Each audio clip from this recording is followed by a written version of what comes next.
Somebody is out here with the most ridiculous rant. I can't even. I don't know what they're saying, but it's like they're talking at 15 words a second. And I didn't want to roll the window up. It was already kind of warm, but I'll do that just to get away from their nonsense. I just think that's really weird because it's like, why are you? I don't know. It just seems if this is a very popular corner for people to do all types of weird stuff from. Unfortunately, I'm not a fan of theirs, but I doubt they care.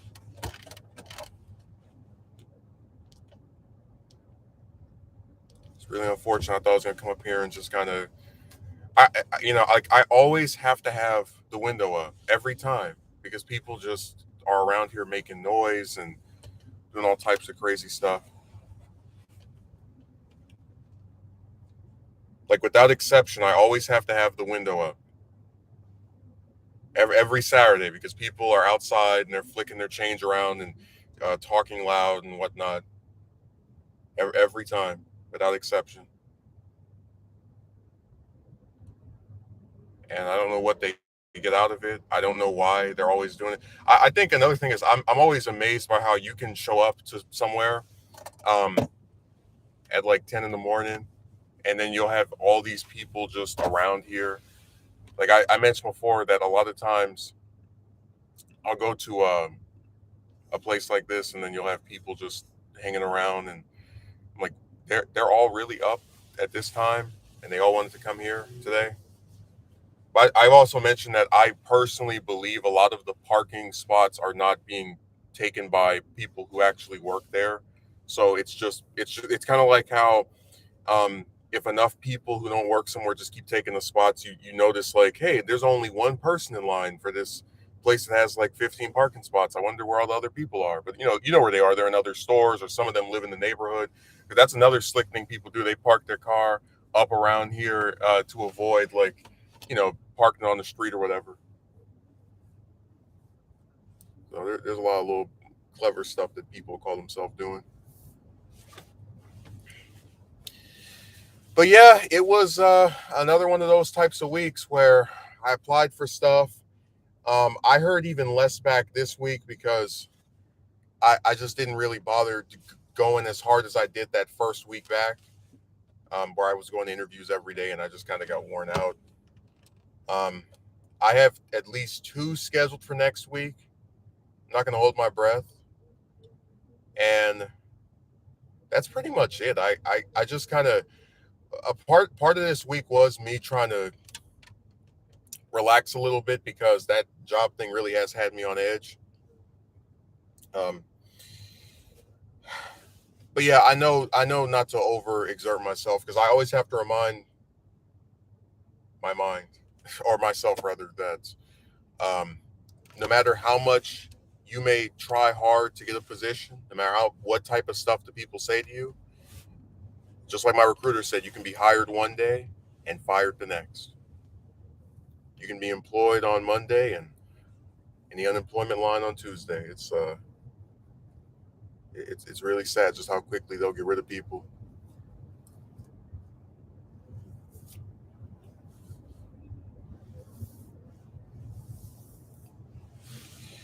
But yeah, every Saturday has pretty much been like this for the last few months of just coming up here because people are asleep or like won't give me a room to do stuff from where it's just me alone.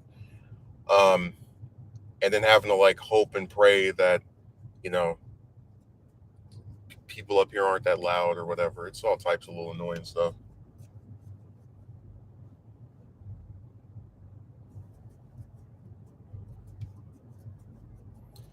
And it's been pretty much just a really strange period. That's for sure. A lot of things are different, but they're a lot. Much of it also is still similar to each other. Like it's not that far apart.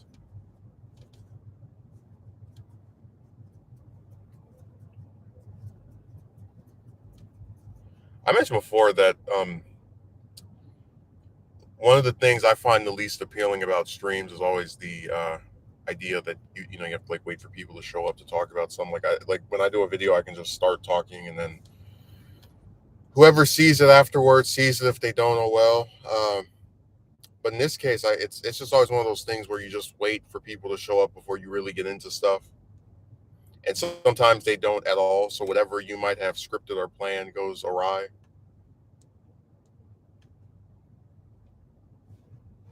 It is what it is.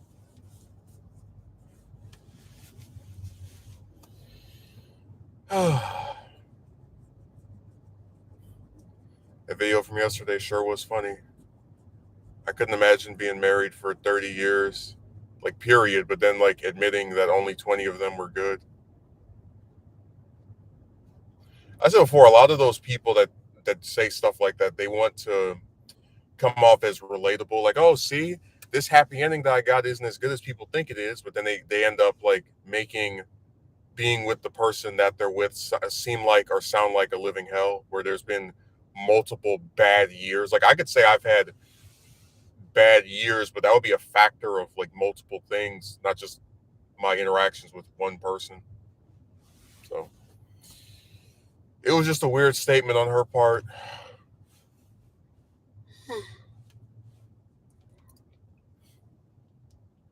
I didn't even get to point this out, but in her autobiography, what was it, Becoming or whatever, she had this um, section. I think it's in like the first quarter of it where she was talking about how her and her brother were not like a lot of the children that lived around them in the sense that they used, I guess, proper diction. So they would say isn't instead of ain't. And in her in her statement she says ain't. So it's like, are you purposely regressing to appeal to people?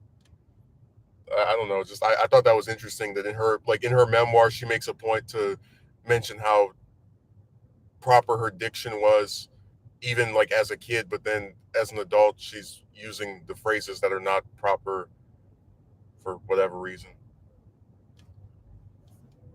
Again, maybe I just have stereotypes of how people from these Ivy League schools should speak, but I still feel like I'm trying to walk her into a trap. She said that in her own book, so that's just me noticing that you said one thing there and then did something else in this interview.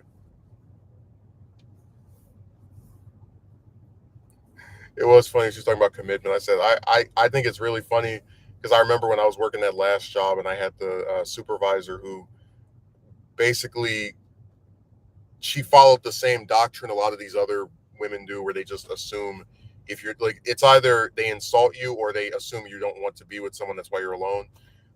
But she tried to say that men are the ones who don't want commitment, and I'm just thinking to myself, man, what a comedy that is. As many chicks we've spoken to said they don't want to have kids, they don't want to get married, all this stuff that they're very definitive about. But you're the one who doesn't. Okay, whatever.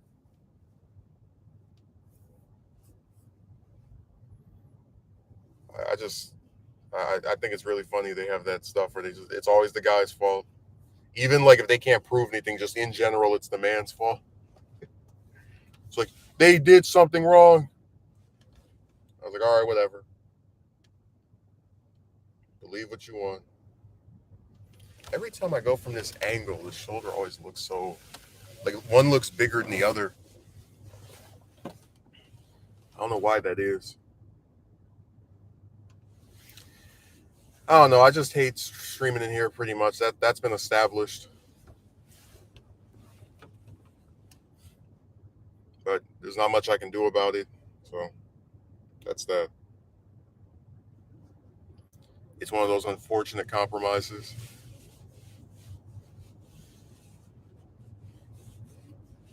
Like I said before, people have all types of little fantasies in their heads about stuff, and when you can't appeal to the fantasy, they lash out.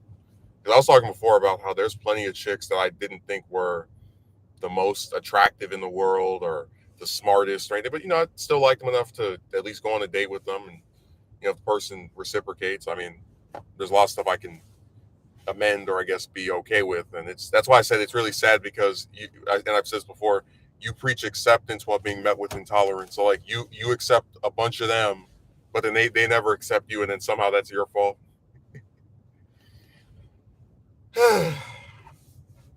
Keep on bearing that cross, man.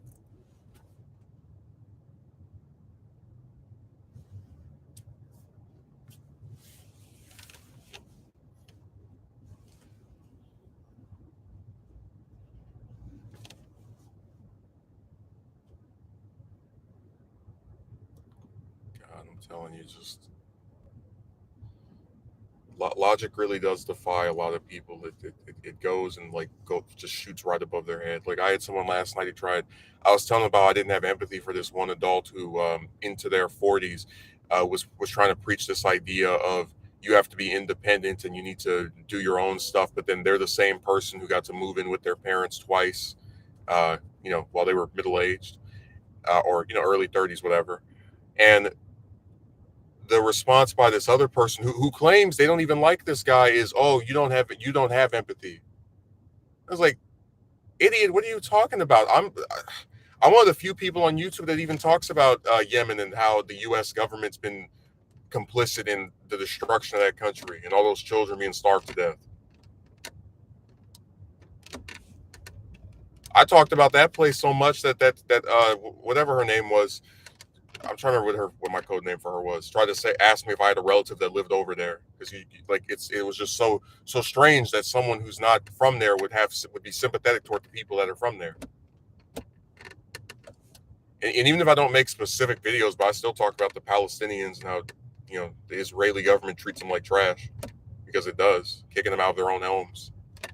So it's just really sad that these people, like I said before, I'm not sympathetic towards those who are not sympathetic toward me. So you can't have someone who insults me for being unemployed and I'm supposed to feel bad when they live with their parents and don't have to pay a single damn bill at all, other than maybe their phone. Because like I said, they're not sympathetic toward you, so why should they get it in reverse?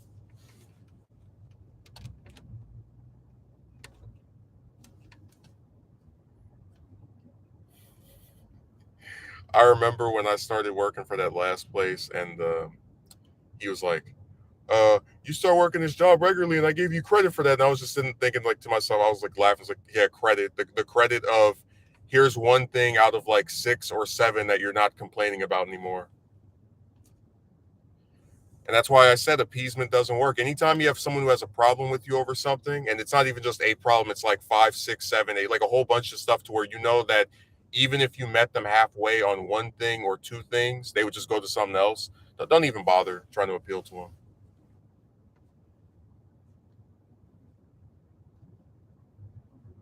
I mean that very seriously. If you have people who are just never satisfied with you, no matter what good stuff you do or whatever attempts overtures you make toward them, just say to hell with it.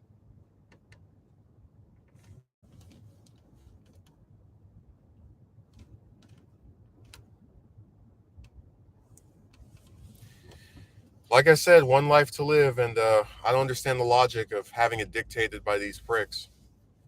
I really don't.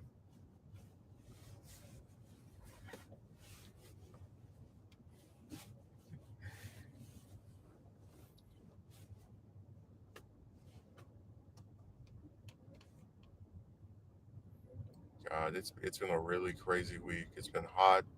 It's been warm. It's still kind of hot a little bit. I had the window rolled down. It wasn't that bad, but I just didn't feel like hearing that guy over there talking about whatever.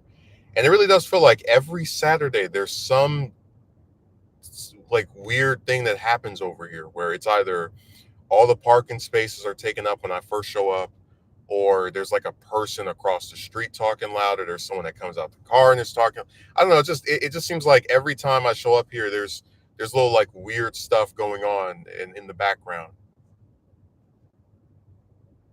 That's a thing I've started to figure out more often. Start to notice that trend and that pattern with the more steady recurrence.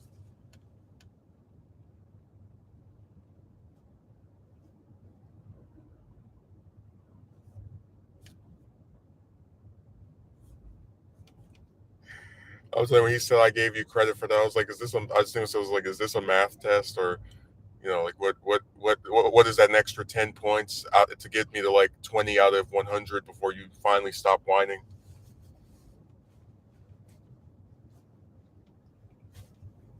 And like I said, my problem is it's hard for me to understand his perspective because when you don't support someone in very basic ways, like with food or getting a job, and then you want to come around and complain about superficial crap, it's just like get out of my face.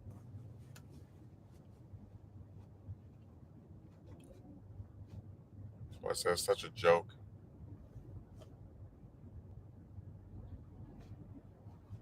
People are so weird, man.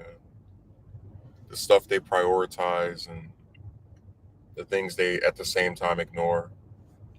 I noticed there's a trend now where people, if and I shouldn't say it's a trend now, but it's just something I'm noticing more and more.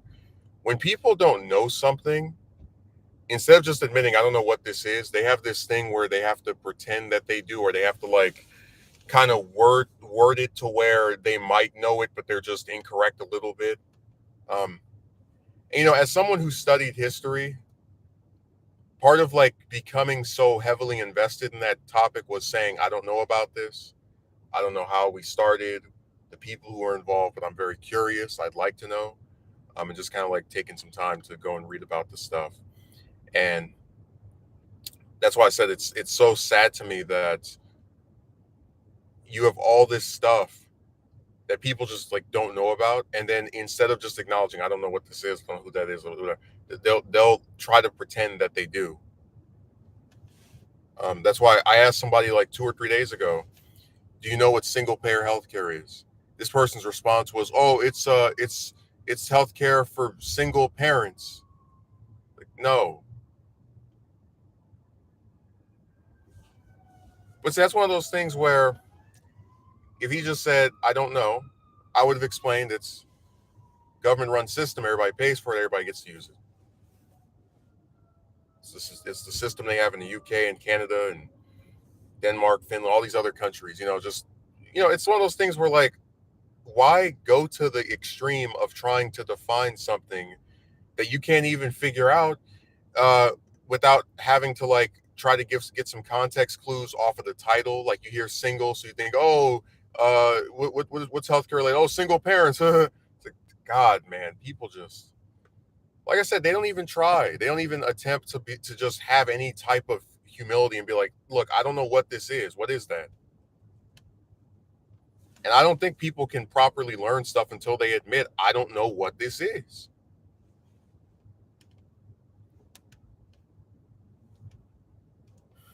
I'll never forget when I was in my 11th grade class, and I think they were talking about the Depression and the New Deal, yeah.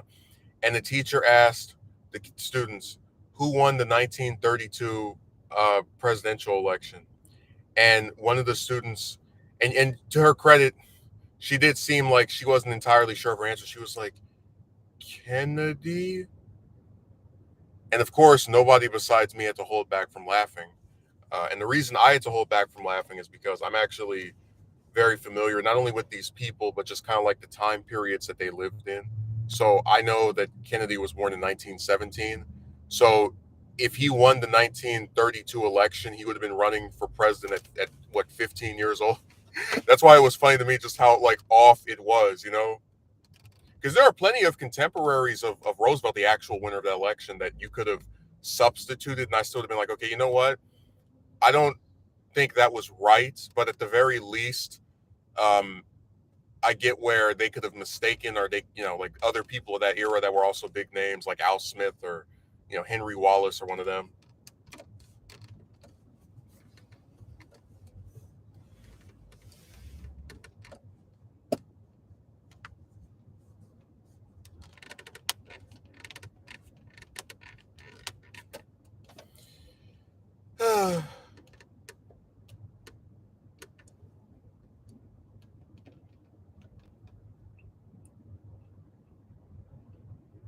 I just think the whole thing is so sad. Like the stuff that people don't know, and like the fact that they don't even like a lot of times. And I said this before, when people don't know something, especially adults, usually the main reason they don't know,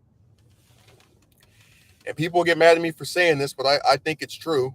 Because, like I said, we're not even talking about like all these different political issues, just like very basic historical figures, people that are, if if they're not currently alive, they've been alive in like the last 20, 30 years. The reason a lot of people don't know who they are is they just don't care. I mean, you look at someone like Jesse Jackson. This is the second person, black person rather, ever to run for president, launch with a nationwide campaign, like actually be the first one to just win multiple states. And I have this person who's in their 20s who doesn't know who he is, uh, even though he's active, he's around. And sure enough, if you go and you ask their dad, who was a kid when he ran, or their grandpa, they know who he is. Now, of course, I was first exposed to Jackson and Sharpton when I was in high school, because my grandpa would like watch Sharpton's show on MSNBC, and he met both of them at different points in person, I guess conferences that they had. So it was just one of those things where you could say, oh, personal involvement, but even then, it's like, I don't know. I just think it's sad that people don't have any. And we've talked about this before, where like people who actually are important parts of history, um, a lot of these younger, crappy new versions don't remember. But then, like, they know every single rapper and singer imaginable. Like, when I say that, they try to do this thing where they're like, "Oh, I don't know all of them." It's like, no, you know all of them. When you can start naming singers and rappers that you don't even listen to, you're pretty well versed on the current ones at the very least.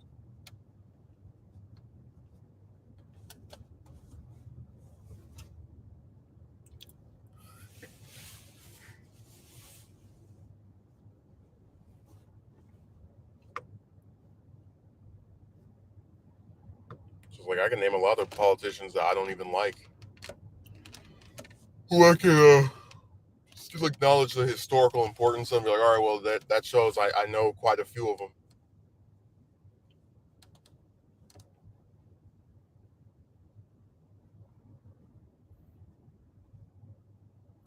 Yeah, we live in an era of ignorance. That's why I said education standards have to be increased. Because even like a lot of the stuff you ask for could just be basic, like overtures. Like, hey, here's this person. The most notable thing they did was this, that, or the other. Nobody's even asking you to do some whole big giant breakdown of their entire life. But Jesus Christ, at the very least, again, like no basic stuff. So I said, I'm always like disappointed by how simple a lot of these things can be, and just how little people actually care to get involved or to know this stuff. It's really sad.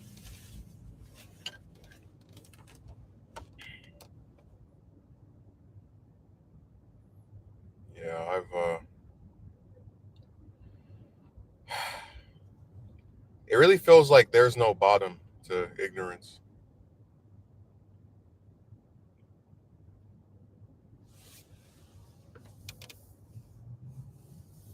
And I don't know what all can be done, because it's like the few of us that do care shouldn't have to go around the whole damn world and tell everybody, hey, here's who this person is, here's who that person is.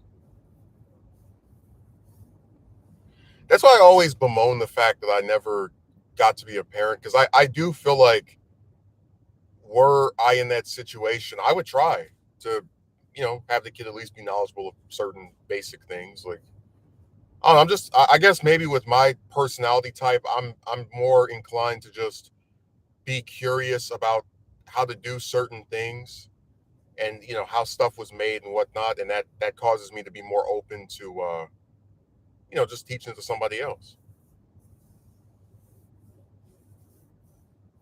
So it's just one of those things where I'm always I'm always just saddened by how people are with this stuff. It's really a shame, because like I said, I've talked about this in front of Jem. I've talked about this in front of Megumi. A lot of people have these extremely mundane lives that have no higher purpose. Like, they just go to work and do whatever they can to survive. And like, I to some extent, we all do that. We all have like a basic thing of just going to work, whatever. But even with regard to like knowing about history or any current event or past event, they're extremely unaware. And it's like, all of this stuff is public record. I have no limited edition books that only I have access to. which is why it makes it all the more sad when we say, hey, why don't people know about this? It's like, it's not because the information isn't around or they can't get their hands on it. They just don't care. Just like we were talking about all that fake news that was being spread, where people were like making actual fake news articles about, oh, this person said this person did that. And of course, they have no proof the person said that, but they're just making an article. And one of the reasons that works so effectively is because people don't care. A lot of times they see a news article, they don't even read it. They look at the title and maybe they'll skim through like one sentence. It doesn't matter if it's a paragraph, 2-3 paragraphs, something that's very short. Um, they'll still just like walk past it and just, all right, I guess that's true, whatever. So people, like I said, I don't know what the solution is to increasing name recognition of either historical figures or of myself. Like, I guess if I was running for the House, for example, um, obviously you get involved in the community, you go and like attend different things, whatever. But even then, it's like if you go, let's say, to a market and you make it a habit to go there every single weekend.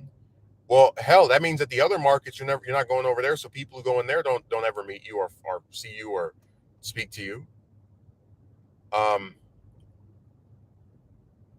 I talked before about how in the political realm and really in any of these communities, you have people who have high name recognition online, but that doesn't translate to real life because um, there's a lot of people that just don't watch their stuff. They don't know who they are. And I've said this before. You have people who have 100,000 subs on YouTube that you've never even heard of, and people with 1 million subs, and people with 1 billion views. Secular Talk, for example, has 1 billion views. I bet if I went around my whole neighborhood and said, "Do you know Kyle Kalinske?" You'll be like, "What?" That's not to insult him. That's just because just to prove my point that internet success a lot of times still doesn't guarantee that people will know who you are. Heck, even real life success doesn't guarantee that, because we were talking about how after that incident with Rock and Smith at the last what was that, the Oscars. um I had this person on Discord who was like, Will Smith got into it with Chris somebody.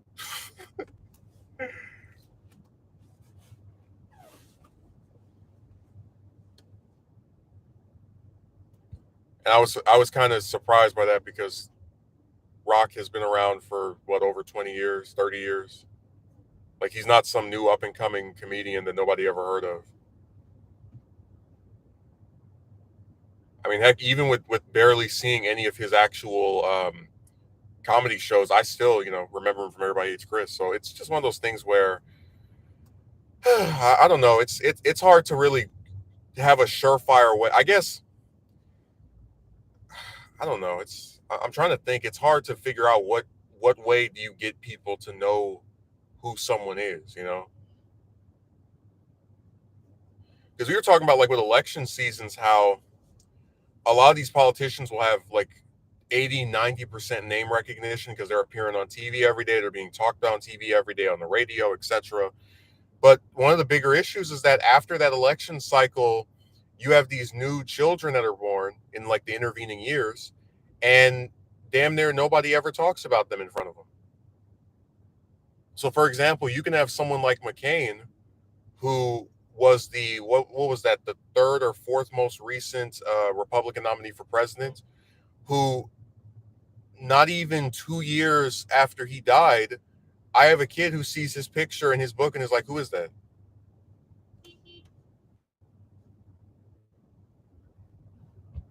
it's like, yeah, they weren't born when he was, at I guess the height of his popularity, but still, when you have people around him who never made it a habit of actually explaining who he is or talking about him, uh, you're going to have more people who just aren't familiar with him.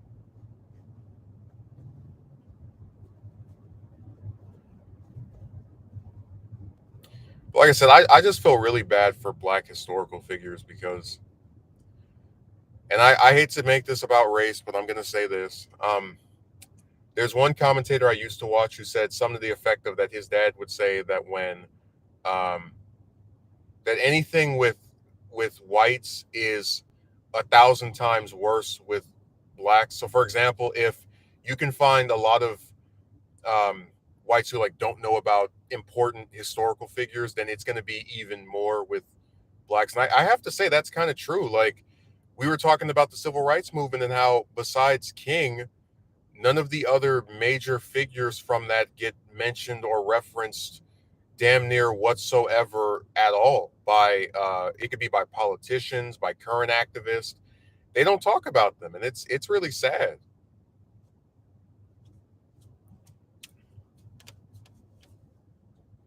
The only one you get a little bit of exemption to was Lewis, and that was only because he was still a member of the House, up until a few years ago. Um, but like I said, even that's extremely hollow because I didn't see any historians running out to write John Lewis books and talk about his voting record in the House and over the last 30 years he's been. No, they just, if they talk about him at all, and it's usually not even in a book form, it's probably like a little interview. They talk about the civil rights movement. Uh, and besides that, that's pretty much it.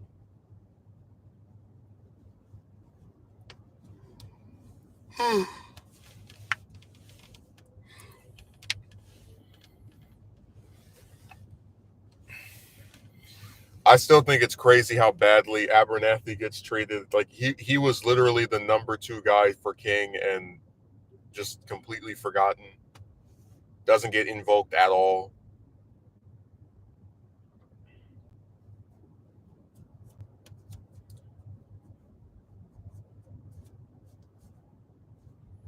It's really sad.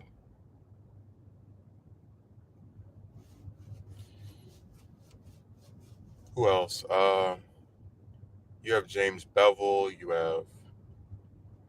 I mean, Jackson probably. I don't think will like at least by historians. I think has a lesser chance of being forgotten because of the two presidential campaigns. Um, but let me think. Who else? I talked about Benjamin Mays before, the University of the Morehouse president for 27 years that mentored King. A. Philip Randolph, the labor leader and socialist. I'm trying to think who else is there that should get mentioned. You got James Farmer, Roy Wilkins, Whitney Young, those other members of the Big Six. Um, I think that's most like of the ones I would say were like major and at the forefront of it. I would say those are probably the ones I'm the most upset that people can't recall. I still want to end up going out and getting Farmer's autobiography. I got Abernathy's, but I didn't get that far into it. I was reading something else. But he's a really interesting case study in how, like, I guess what I've always said before, and I've seen other people espouse this view too. So it's not like a thing I just created. That if King had not been, and I hate saying this, but it's true. If King had not been assassinated, he probably, as someone who we can presume would have like then like naturally lived out into the 70s, 80s, probably 90s and 2000s as well. He probably would have been a much lesser liked figure. Um, who there would definitely be less literature about. Um, would get attacked by right wingers for being too radical, that type of thing. And I guess what with Abernathy, you can kind of see how, um, like the way he's treated, both after the civil rights movement and then like following his death, where like he doesn't even get referenced or mentioned at all. Um, or barely in a lot of this stuff. I think you would probably have seen like the way he's treated is similar to how King would have been treated if he had lived out a natural retirement and long life. Like there definitely would be no holiday.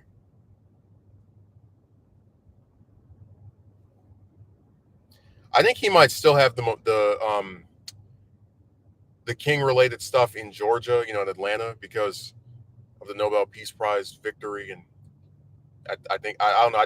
I think that stuff might still be there, but besides that, I don't really see he just wouldn't have as many accolades. I'll put it that way. because like I said, we as a society, we have some pretty morbid ways, and one of them is we treat people really badly until they die, and only after they die do we start giving them any sort of like undying loyalty slash praise. Like a special reverence or whatever. And generally speaking, when people do good things, they tend to be overshadowed by those that do bad things.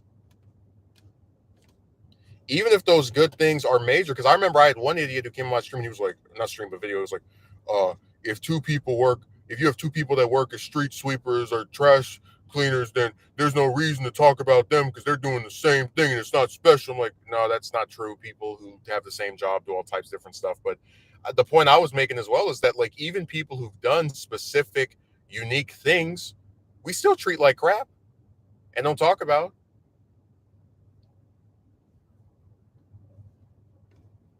So it doesn't matter.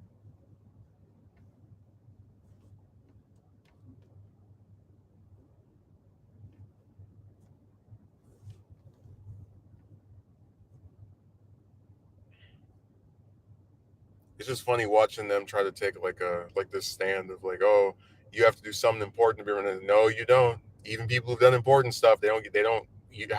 How often do you see them get invoked or mentioned?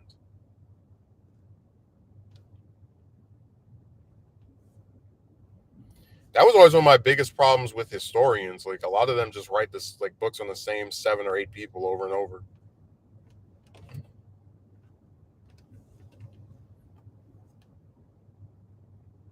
Like, I think it's crazy that for a lot of these places, I have to get a book from like to learn about some of these people. I have to get a book from 20, 30, 40 years ago. And a lot of times it's not even a new edition.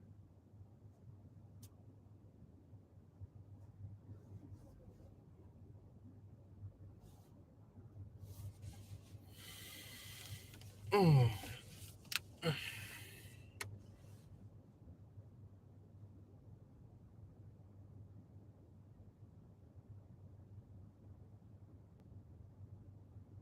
I gotta tell you, man, sometimes I look at stuff and I'm just I'm never not amazed, you know.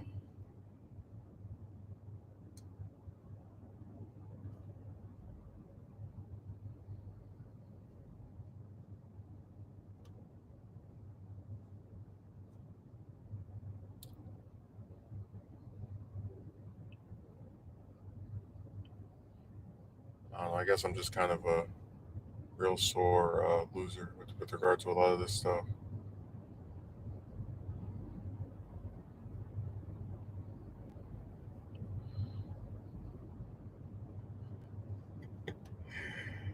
God, man, I tell you, certain things, dude. When you hear the stuff people say versus what you actually see, it's so sad. Like I'm telling you,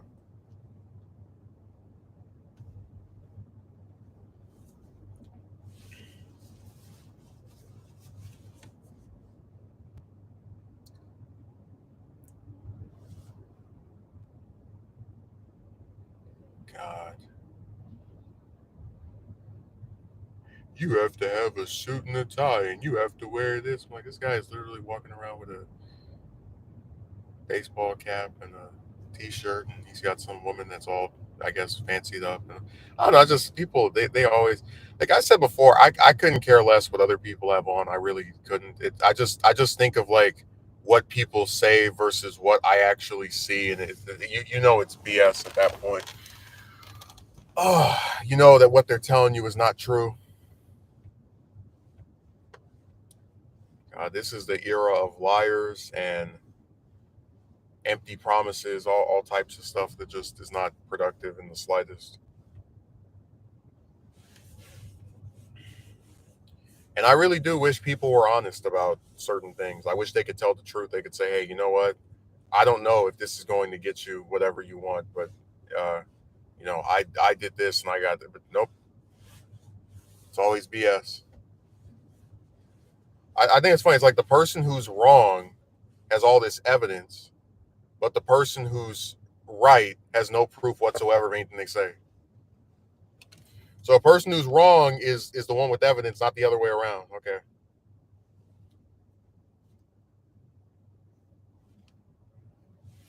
Finally, somebody showed up.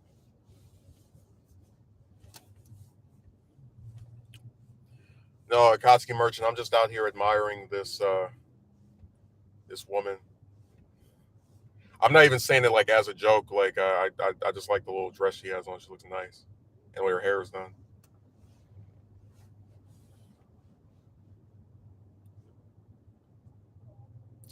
She had one of those like comb things in the back. I haven't seen any like women with that on relative like in the last couple of years. It was a nice little throwback. And like I said, I'm actually not joking. That's why I was looking. I was like, oh, she looks nice. Of course, I would never say anything because, as we've explained before, we live in the Me Too era. So even if you're just not, complimenting someone in a genuine, decent manner, you can still get in trouble for it. So, any comments you have, positive or negative, keep to yourself. Now, Akatsuki Merchant, you probably are not familiar with this, but Trump put out some new video a few days ago, and I'm not going to play the whole thing, but there was a part of it that had me like on the floor laughing because of how ridiculous I thought it was. So I'm going to play it, and then you'll probably see why. Rhinos, Karl Rove, Bill Barr, or Paul Ryan on your television screen. Just turn to a different station or turn it off. Turn off that set as fast as you can. You're frankly better off watching Democrats. They are the worst. And the reason that was funny is because I've never seen either a political candidate or just any politician be like, all right, well, there are people who don't like me that go on TV. Just don't watch them. Just turn to a different channel.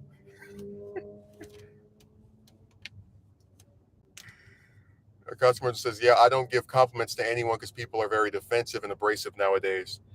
And it's sad too, because I really was like, I'm not joking. My sight was like gazing at her. Like I was captivated. I was like, man, she looks nice. She got the, the nails, which aren't too long because I don't really like the Edward Scissorhand nails a lot of these women have, but I like her nails. They're manicured. She's got the dress with like a little slit part on the side. She's got the hair where it's like a little thing in the back. She looks good. Of course, I wouldn't say that because, again, we're in the Me Too era where even if you're just genuinely being nice and complimenting somebody, it's still considered a bad thing. Like it's still an issue. It still is something that, is considered problematic or, oh, you made me feel uncomfortable. And that's why I said, like, forget it, man. Dude, these acrylic nails get out of control. Oh, absolutely. But you get what I'm saying, that like, and I've mentioned before, I don't ask out women, I don't talk to them, I don't bother them, but I'm not lying when I say there are still ones that I think are attractive. And when I see one that I think is attractive, either because of like, she's nice looking, whatever, but also like her attire too, I notice that, but I still don't say, even if I just want to compliment the person because I think they look really nice, I still won't do it because you can get in trouble over any damn thing with women nowadays. So I don't even bother, man. I stay away. Just have to avoid them like the plague. Don't even look in their eyes. Yeah, I'm gonna play it again. Where is it? Rhinos, Karl Rove, Bill Barr, or Paul Ryan on your television screen. Just turn to a different station or turn it off. Turn off that set as fast as you can. You're frankly better off watching Democrats. They are the worst.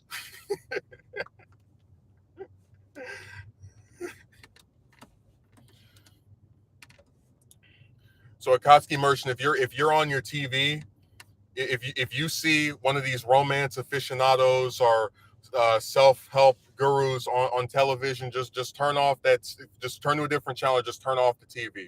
Turn off that set as fast as you can. You're better off watching ISIS. They are the worst.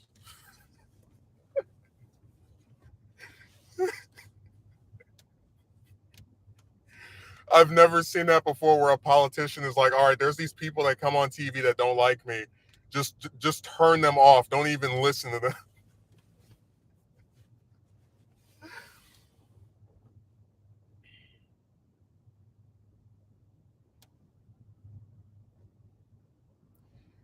That's why when I'm out in public, I avoid eye contact so much because any wrong look and someone's going to get angry.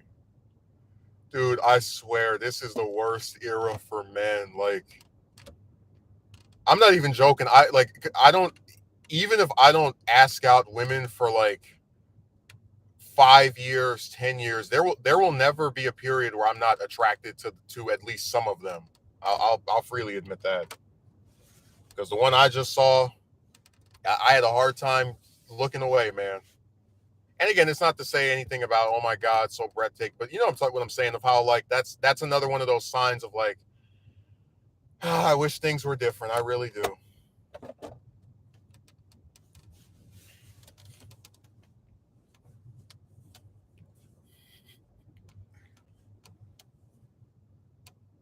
Yeah, she was looking pretty nice. Remember, you can't say a word. Everything is harassment now, so keep it to yourself. It's like we have to treat people like wild animals, tiptoeing around them. At least we provoke their ire. And I'm telling you, dude, I don't go off of this function because I think I told you that the last job I had the woman who was asking me how old I was, and she said I didn't look as old as I am, and making like all little types of remarks about appearance. And I didn't, even if I wasn't necessarily a fan of being asked that type of stuff, and I don't think it's her business, I would never try to get someone in trouble for a remark like that because I just don't think it's worth it as far as I'm talking about. Like I can't imagine somebody coming up and complimenting me and I'm like, I felt so uncomfortable, that type of thing. But we really do live in a backwards era where even like I'm afraid more so to say something nice than to say something mean.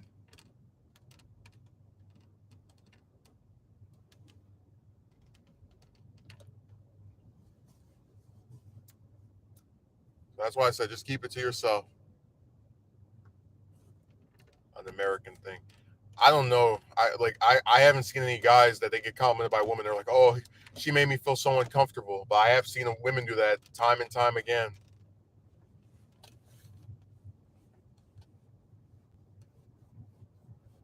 Again, I just said whatever. Like let them do what they want.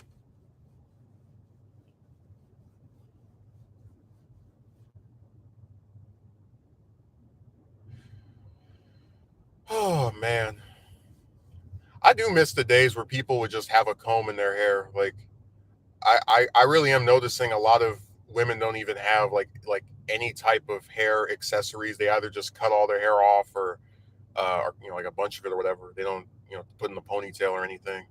I do miss like just having like combs back there or some other type of accessory. Because like I said, we talked before about this how women have so many options when it comes to attire and clothing that uh, I'm surprised they don't use all of their distinctions when they feel like it. They can have designs in their hair, they can have the earrings, like just so much.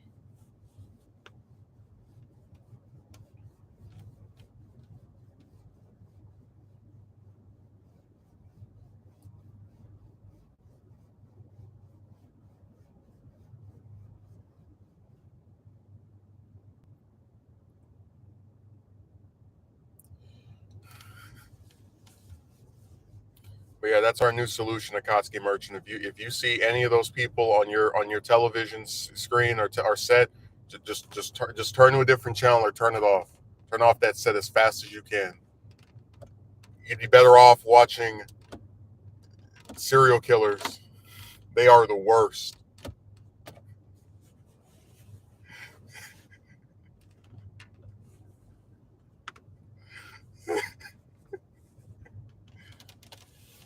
I'm just imagining like someone, like one of his followers, they're listening to him and they're like, he's like, turn off that set, and then they see Paul Ryan, Karl Rove, or William Barr like come on TV and they just flip the channel like they grab that controller and flip that channel in less than maybe 5 seconds.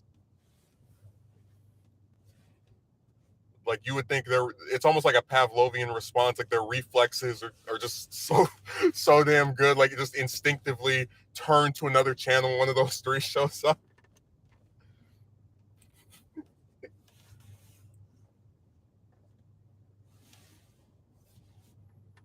God, that's crazy.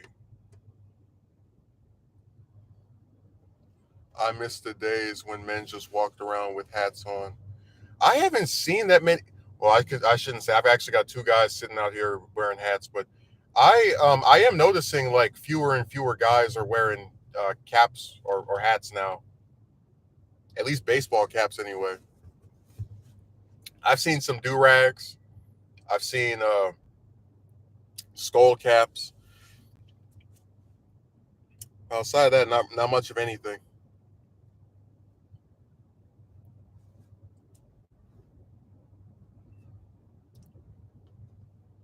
I miss the days of customization.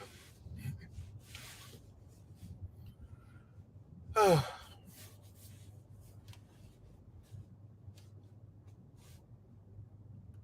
not even joking. This is one of the worst eras of humanity ever. Like in terms of relations between people, this is pretty piss poor.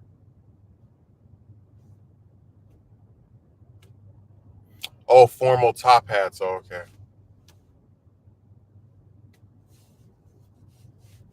Yeah, I haven't seen those in a long time. But there's a lot of styles that I haven't seen in years. Like remember the midriff where it was like that shirt for women where you could see their tummy? I haven't seen that in a long time.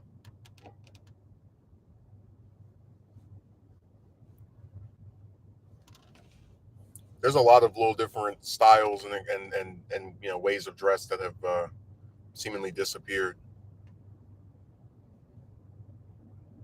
which is very unfortunate.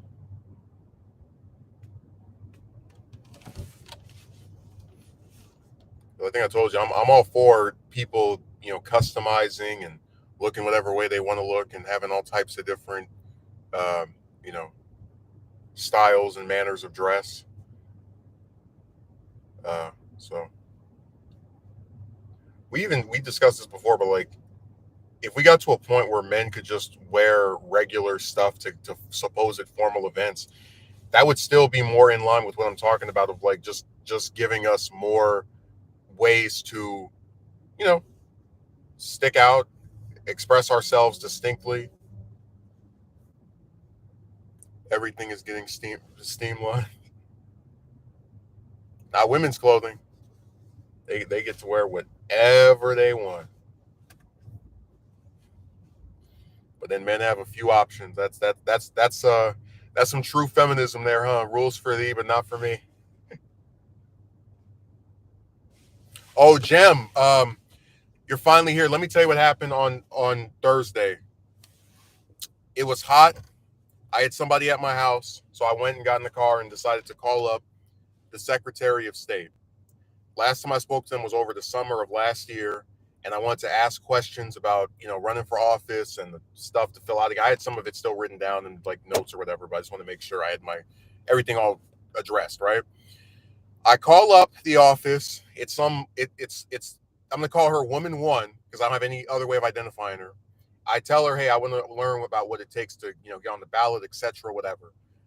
She transfers me to some kind of campaign place, some other person, this guy.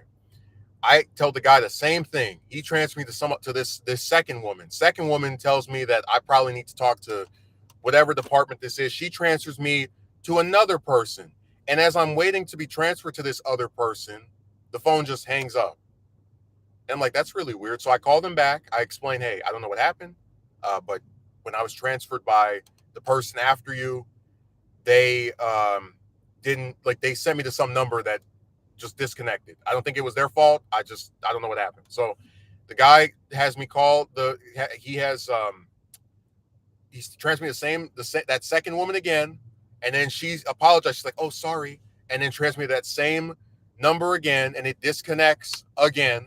So I called the guy back. I'm like, hey, I don't know what's going on, but the lady that keeps transferring this number that disconnects. What I can't reach the office.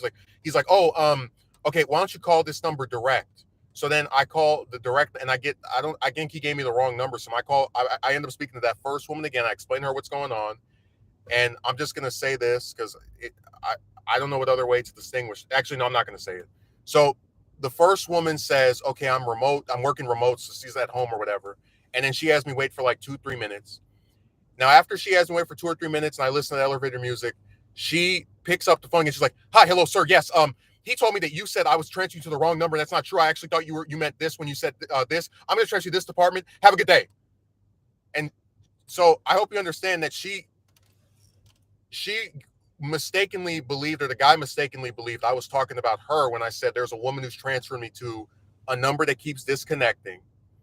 And in a passive aggressive manner, she does a verbal filibuster where she accuses me of like trying to, I guess, get her in trouble or whatever, even though I'm just explaining what happened and I'm not talking about her. I can't get one word in before she transfers me to the same number that disconnects a third time.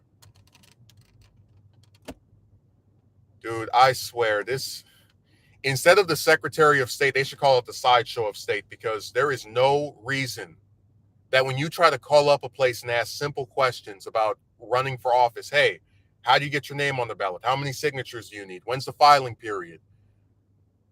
What places can you or can you not campaign in? Why do you have to get transferred 3 damn times and to the final time to a number that's not even in service or like is defective? I mean, what was that? Dude, maybe I'll call my local, like the one in my city, Secretary of State's office, because when I did it last time over the summer, I don't remember that circus. I called up one time, they took my number down, and a lady called me and explained most of this. I just wish I had written down more of it. But you get how crazy it's like those pricks in Sacramento don't know what they're doing. And I tried to be nice. I was like, okay, whatever. Hey, look, I'm not blaming anybody. I don't know what's going on with this number, whatever. But when I have someone who's like, you tried to say, I was like, what the hell's wrong with you? God, people, you know what? A lot of these jobs, I see why people get to keep them, because they don't even do anything. They get like maybe 2-3 calls a day.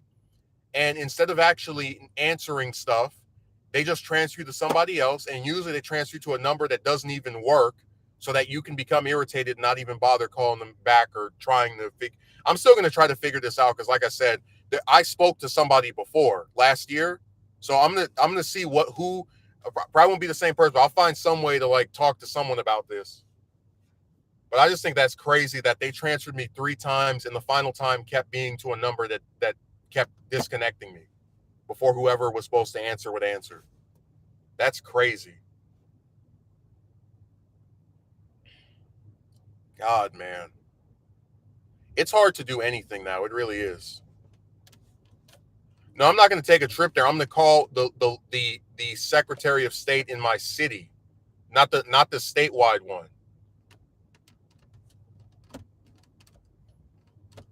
Because they have different offices, little different branches. I'm not dealing with that circus again.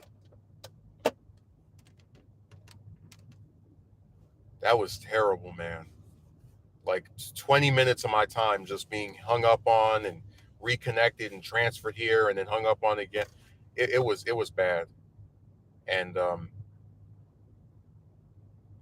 like the thing is, the other 2 people acted like decent human beings. That woman went off for just no reason. Like, I don't even know how you have a job and you get that angry over at someone you spoke to maybe like twice.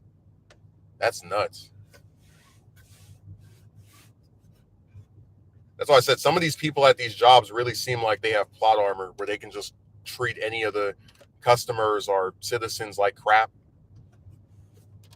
Oh, we'll just keep transferring him to these different numbers, and eventually he'll end up with the person he's trying to ask questions to.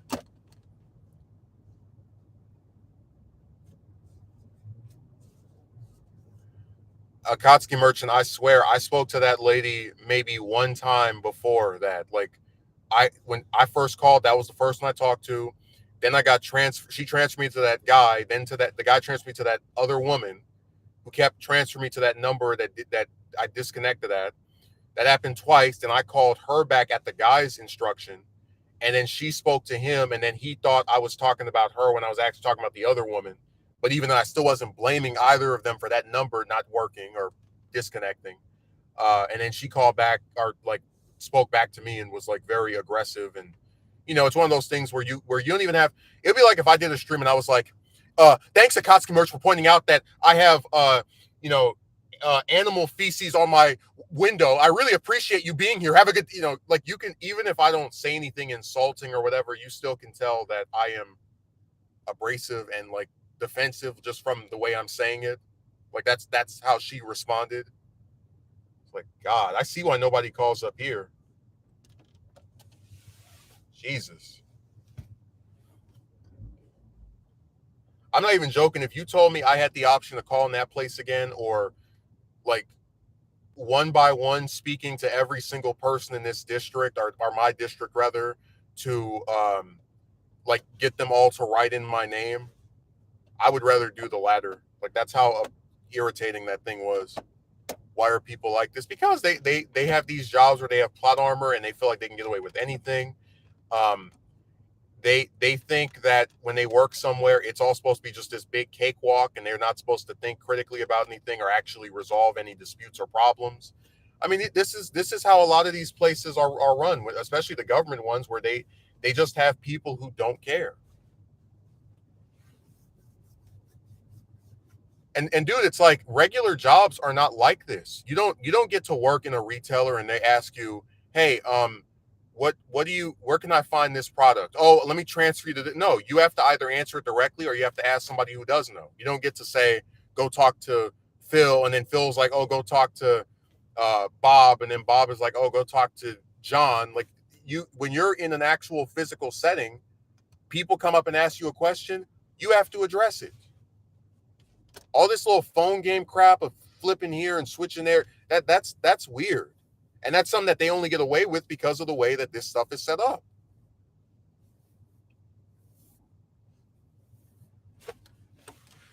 Oh, let me play that clip for you, Jim, the Trump one that had me laughing. Rhinos, call Rove, Bill Barr, or Paul Ryan on your television screen. Just turn to a different station or turn it off. Turn off that set as fast as you can. You're frankly better off watching Democrats. They are the worst. And I was saying, I've never seen any politician tell you, oh, there are people who don't like me on TV. Just turn them off. Don't even watch them. Like, not even, oh, these people are lying about me. Just if you see them on your TV, turn it off as fast as you can. Grab that remote, just flip the screen. So, Jem, if you see if you're on your television and you see any of these romance guys talking about you can get a woman if you just do these 30 easy steps, just turn to a different channel or just turn off the TV. Turn off that set as fast as you can. You'd be better off watching porn. They are the worst.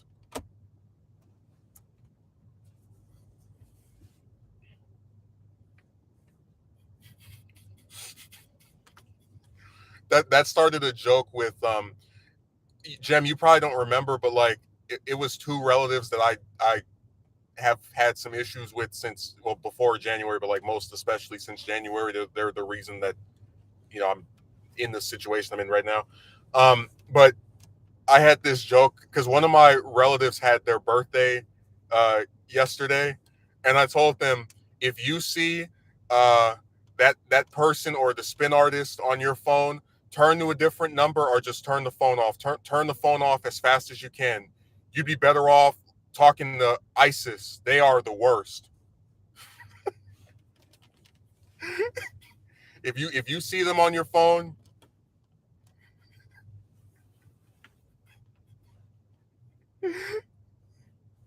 he said they didn't call him on his birthday. I'm not surprised, but if you see them on your phone, turn to a different number or just turn the phone off. Turn off that phone as fast as you can.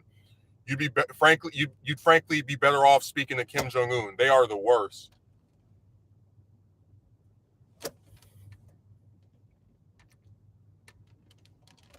Now I gotta make my own versions of it where every time there's someone you don't like and they're on, I think you can get in trouble if you tell people like don't watch somebody on YouTube, but anytime you have someone you don't like, and you're like, all right, if you see them calling or they're on your TV, just turn it off. They must be really bad. Oh, they are. He wasn't surprised they didn't call him because I call him daily, so he knew he was getting a call from me.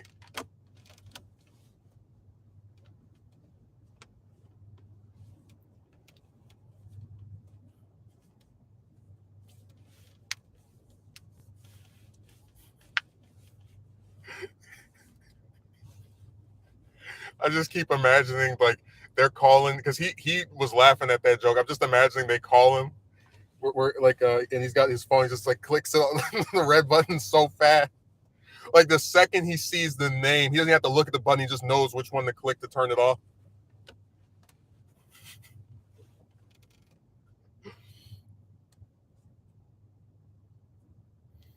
Oh man.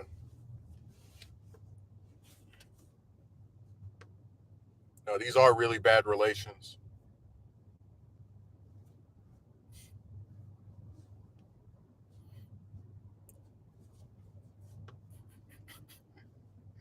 Hey, that's what. Hey, if I run against my opponent, I should be like, if you see her on your television screen, flip to a different channel or just turn off the TV. Turn off that set as fast as you can.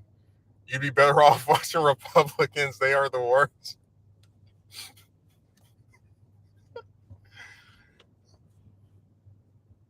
I mean, hey, at least the Republicans, they're not on your side. In this blue district, I really wouldn't mind them watching them over that person.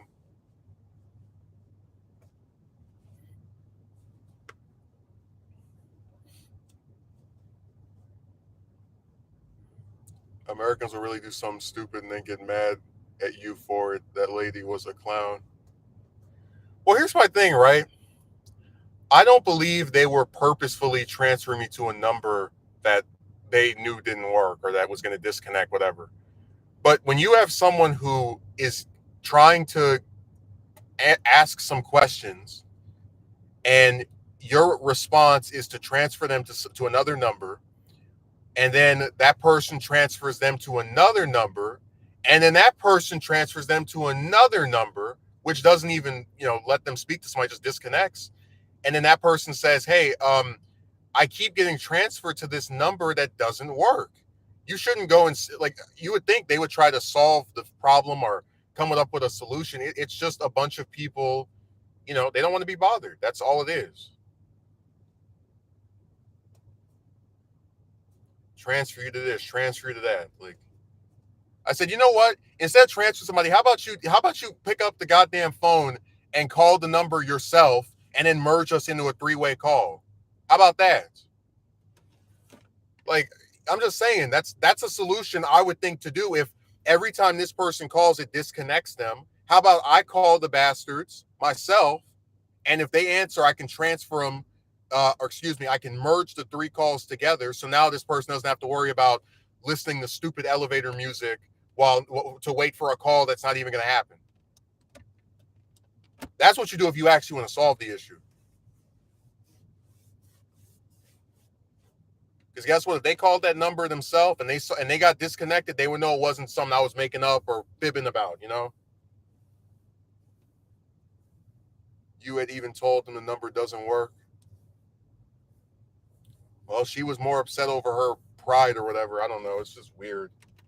I was really shocked by how quick how antagonistic she became over, like thinking I was talking about her, and like I wasn't even saying anything negative. I was just saying this person is transferring me to a number that doesn't work. And I said it was a woman doing that to distinguish her from the guy that was transferring me to the woman that was transferring me to the number that didn't work. It's like I don't know their names. They don't say their names. They say, thank you for calling the California Secretary of State's office.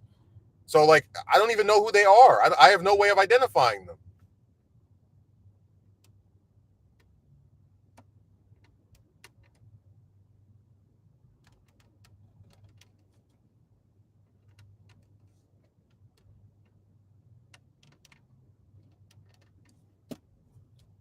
You know what I'm saying? That like that was always going to happen because they don't tell you who they are, and you only know them as okay. There was a first woman, there was a second woman. Like, I mean, the first one sounded like she was black, so maybe I could. I still don't think I'd feel comfortable like in that context saying, oh, the I'm talking about. I wouldn't want to bring race into it because they might think I'm trying to whatever. Talk about that could be even more easily misinterpreted. But it would really just be for the sake of trying to differentiate like who's who.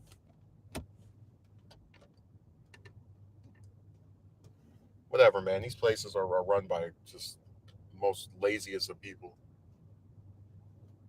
Like I said, if I had some place I was working at, and every time you transfer them to a number, it disconnects them, and they tell me that you keep transferring this number, I'm gonna call the number myself.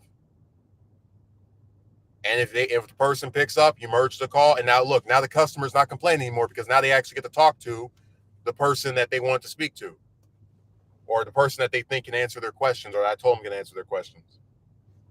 So I'll call the local Secretary of State. I'm not going to drive to Sacramento and deal with those idiots. I conspired that when she put you on hold, she was being told by the second one just get you out of their hair. So that's why she got on the phone and got aggressive.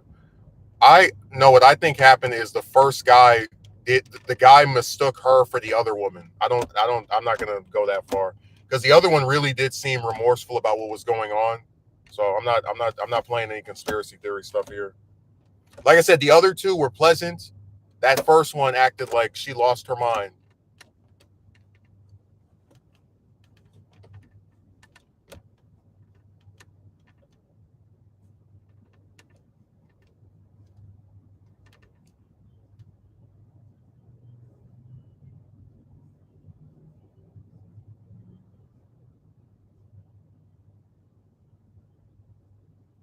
But even if that did happen, it's like you want me out of your hair so that you don't have to answer.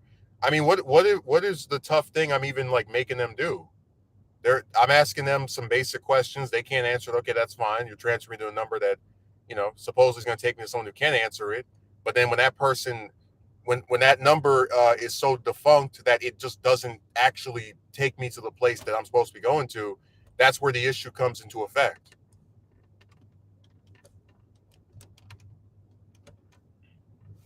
Oh my god.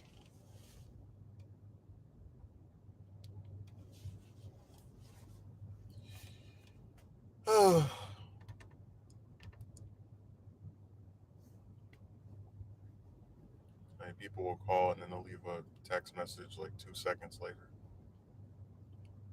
They type stuff at such a speed that you really think they're it's impressive, I'll say that. Why even work these jobs if they can't maintain their composure over the phone? That's what I'm saying because I always thought talking to somebody over the phone was infinitely easier than in person.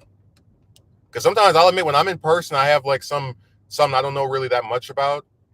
You defer to the customer, so I'm like, hey, I don't know that much about this, but I want to like go over this, or I'm going to try to see if I can ask this other person about it. Like I'll admit I don't know something, and I still feel like a little bit because I understand where a customer probably doesn't like being told this employee can't help you, right?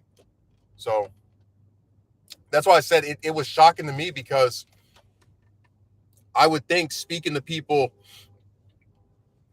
in the format that they were right over the phone would make them more patient and I guess susceptible to being like calmer and not as aggressive. But no, they're just as nasty, over the phone as they are in person, probably.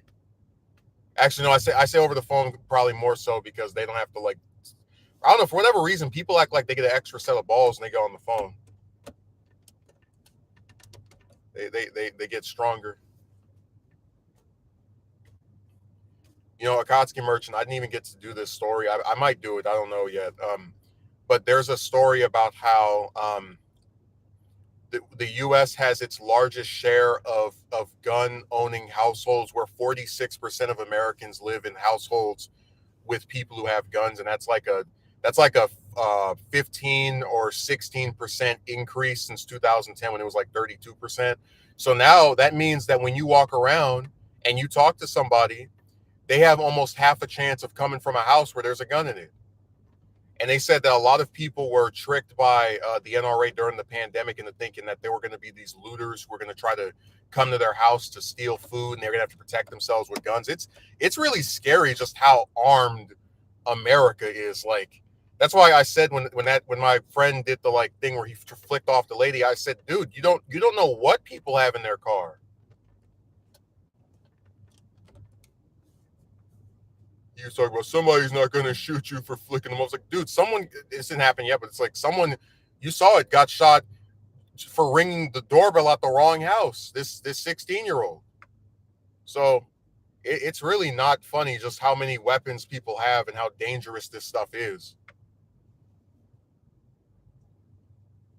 Like I said, I do believe in the better, I don't want to say better angels, but like I do on an instinctual level think that if you talk to most people in a polite, decent, okay manner, there's not going to be any violence or any type of like inclination to act that way. I do think that, but I also believe that when you get into a conflict, even one that you really didn't try to start, it's best to either walk away or diffuse it by going, hey, I didn't mean this, I'm sorry, because you don't know what people have, man. It's scary.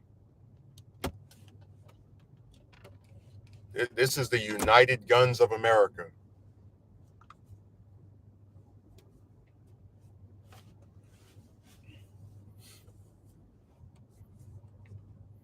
I ain't want to play around with this stuff, man. It is disturbing.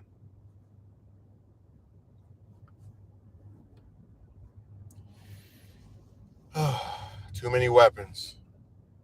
It's scary how effective these industries are at propaganda and whipping people up in a paranoid frenzy. And what's even scarier is that a lot of people buy into this stuff that have no reason to believe it. Like when they were talking about, oh, we have to arm ourselves in case the government, we're a well-regulated militia. It's like, dude, what is your little pistol or rifle or whatever your crap is? What is that going to do against the government's artillery?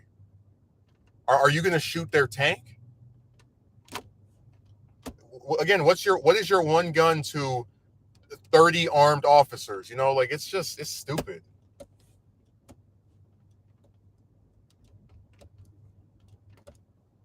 But yeah, these industries push a lot of propaganda.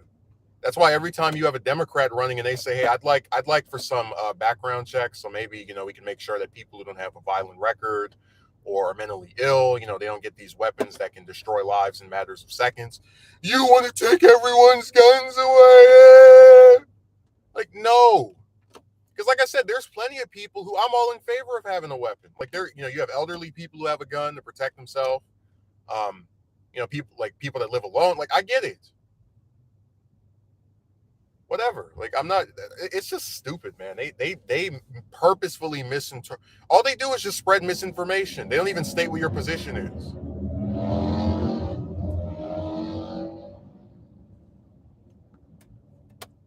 That's why I said the United States has too many damn guns. We have too little education and too many guns. That's what we have.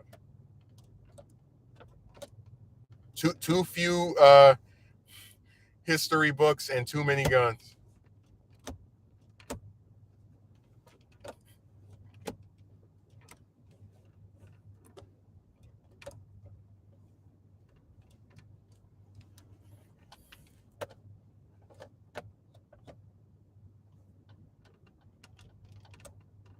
The reason that Jem hasn't commented in a while is because he's actually writing in his journal that he can't wait for me to be forgotten like the other socialists, Howard Zinn and Eugene Debs, and to a lesser extent Noam Chomsky.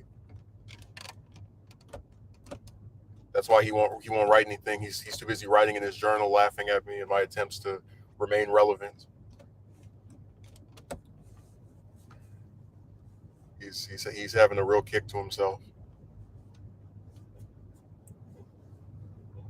Casket Merchant says, yeah, there were no reported crimes of robbery that were motivated by the pandemic. Also, people were rioting and burglarizing before the pandemic. Exactly.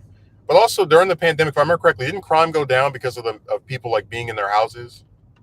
I'll have to look it up, but I could have sworn crime decreased because people were just at home.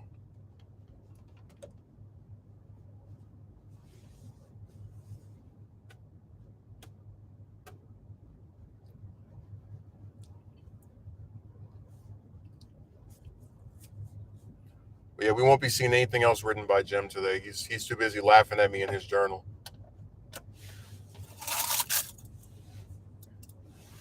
Let me see, can I get that thing?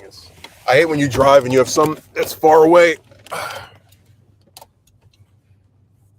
Hey, I'm gonna show you what Jim's doing right now. This is why you won't see him leave another comment for another 30 or 40 minutes.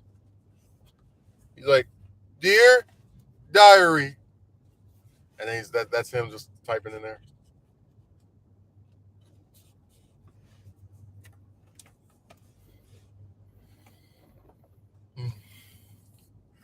You know, Akatsuki Merchant. I didn't even know. I think I mentioned this on another stream. I might not have. I don't remember. But I didn't even know they had a.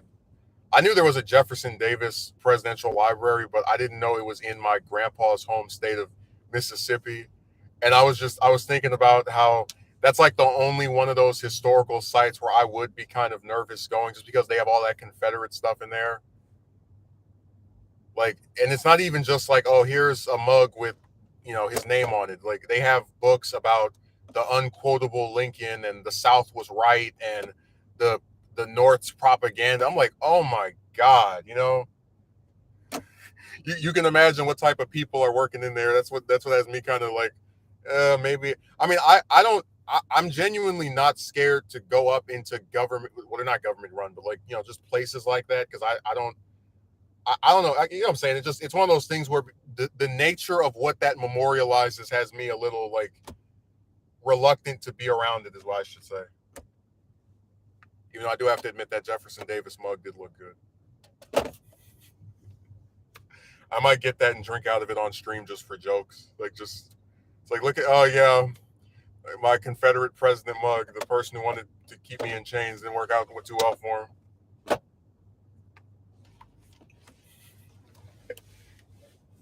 People love that Confederate flag, man. It's the best symbol ever.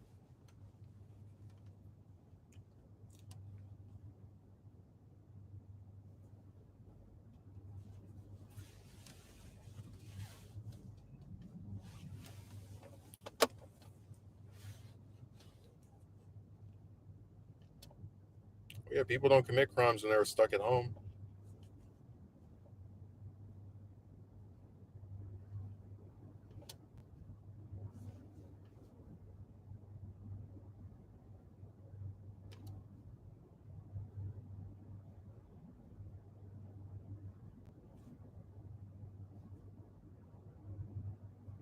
God, these companies lie so much. They'll tell you your package is coming between 2 and 6, and then it comes like 3 hours early or 4 hours later. So it's just annoying, man.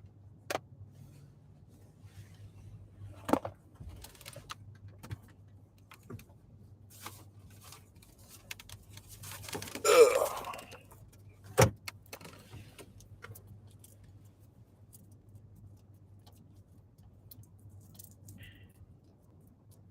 No, they tell a lot of lies. I explained before that the biggest problem I have with getting stuff off the computer is that they give you a date for when you can expect it, and then the date is not accurate, or it comes at like any old time during that day, so you're not home to get it, and you just have to hope that they knew to throw it over the fence. Which is one of the biggest issues I have. It's like, guys, if I know that something's going to be at my place, at this hour, I can be there and get it. But if I don't, and I just know it's coming eventually at some point during the day, and that time could be any time between literally 11 in the morning, like it happened today, or 7 or 8 o'clock at night. That's crazy. Like, you want to sit at your house waiting for 10 hours for a box? I don't. So I'll I have people that are there. They can. They can hopefully get it. I don't know. They said that they knew they thought it was out there.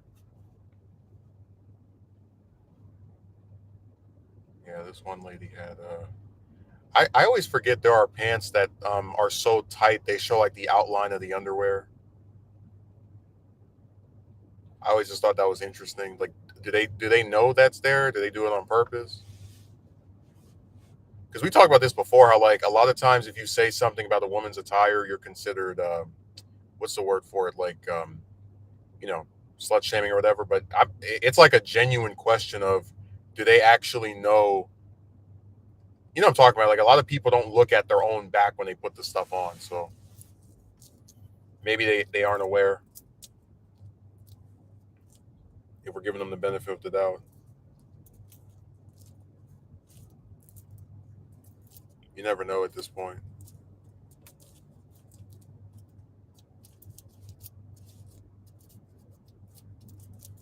Yeah, that lady from earlier, she did look pretty nice, I have to admit.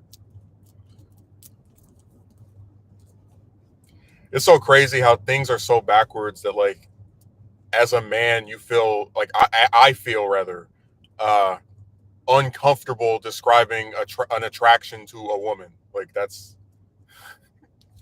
how screwed up stuff has turned out, you know. He said this woman was attractive. I already said before, a lot of times when I go out, I see all types of women I think look nice. Oh, here's that fire truck. I just usually don't say anything because, what's the point? Well, I explained before, nothing good comes out of it.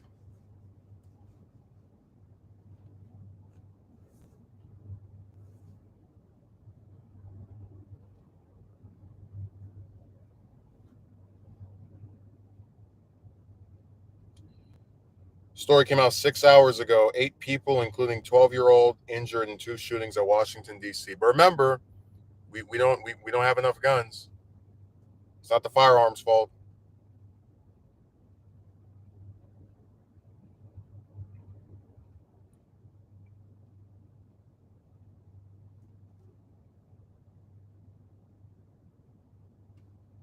What in the world?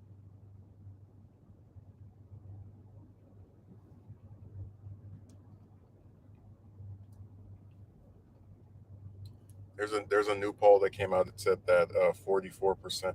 I'll probably save that for a video where it's like 44% Republicans don't want Trump to run for in 2024, which is extremely interesting. But like I said, my thing is, if those people are serious about not wanting him, they have to actually vote and turn out and you know stop him. Like I said before, that I think that a candidate should always make the case to the voters that you have the power. Like, yeah, people can spend money to get their name on TV, to put up some stupid billboards and flyers and posters and all kind of little other items, but at the end of the day, the most important part of who wins and who loses is you. You, the voter, have to come together with a coalition of other people to decide who will represent your district or your state or your country, whatever their office is.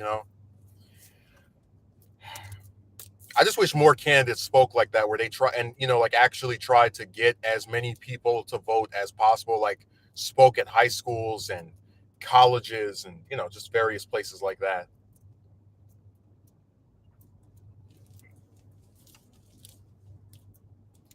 Because like I said, even if you don't want to vote, you should still like be registered just in case. Like it's just a thing of just like what there's really no harm being registered can do to you. You know, we have more guns than food in America. I mean, hey, I can think of a lot of things that are harder to get than a gun in America.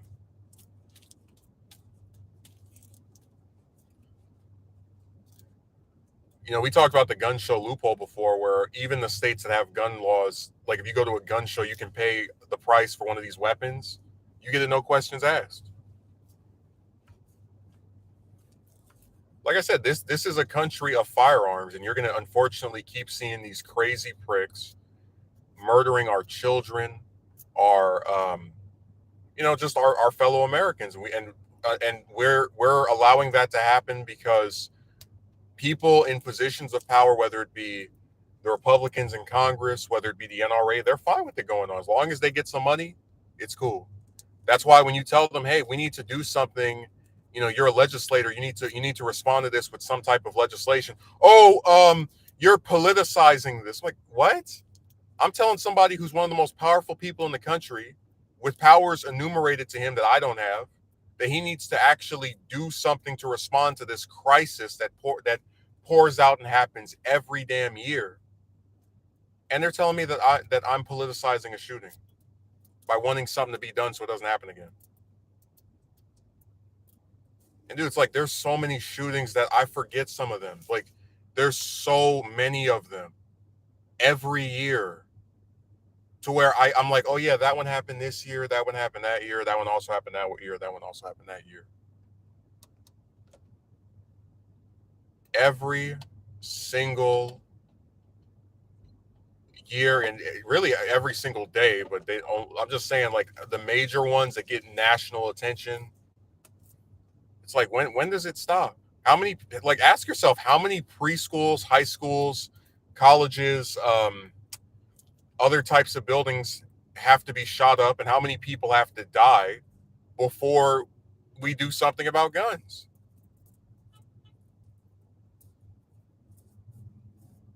I'm very serious when I ask that question. How many people have to die before we do something about guns? Do we need 100,000 gun deaths a year? 500,000 gun deaths a year? I mean, we have, like, what is it, 400 mass shootings? Do we need 800? Do we need 2,000? Like, goddamn, when does it stop?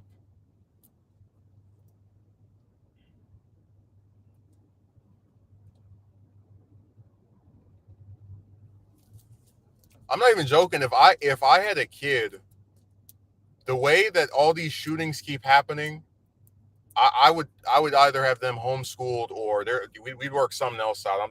I'm not putting them in one of these public places where, because, like, I think about when I was in preschool and we had this, we had a front gate that was like metal, and then a second gate that was also metal that was like at the top part, and those were the only ways you could get in. And you would have to identify yourself in the front to even be able to go inside the school. So I did feel safe there and at the next school I went to. But, like, starting with like high school, for like what happened at that preschool in Nashville could have definitely happened at my first high school, because they had the glass doors that sometimes were closed, sometimes were not.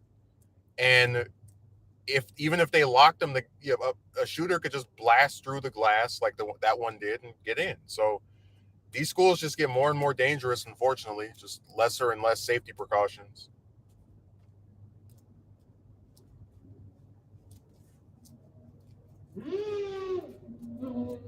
So we can't reliably get food, but if you want to murder a bunch of people, you can get a gun, no questions asked. Yeah. It really is no questions asked. And like I said, man, there's even, like, here's my thing, right? So to drive a car, you have to have a permit or a license. You got to pass some tests, right?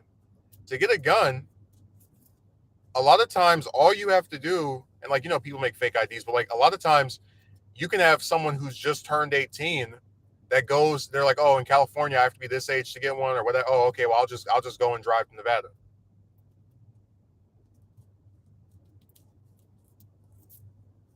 Or they have some other adult buy it for them. They give them the money and they buy it.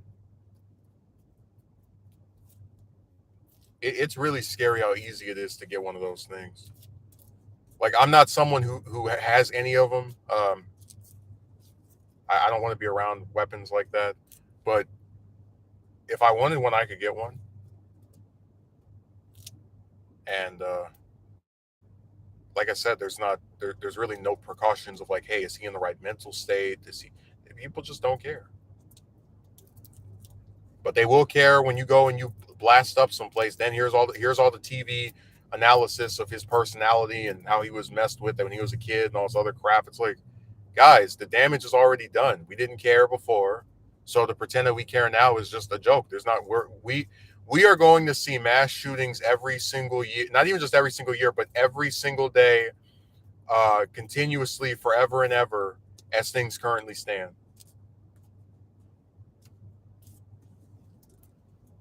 We have a Congress that can't even pass basic gun reforms. Nobody's talking about banning all guns. Nobody's talking about abolishing the Second Amendment. None of that stupid crap.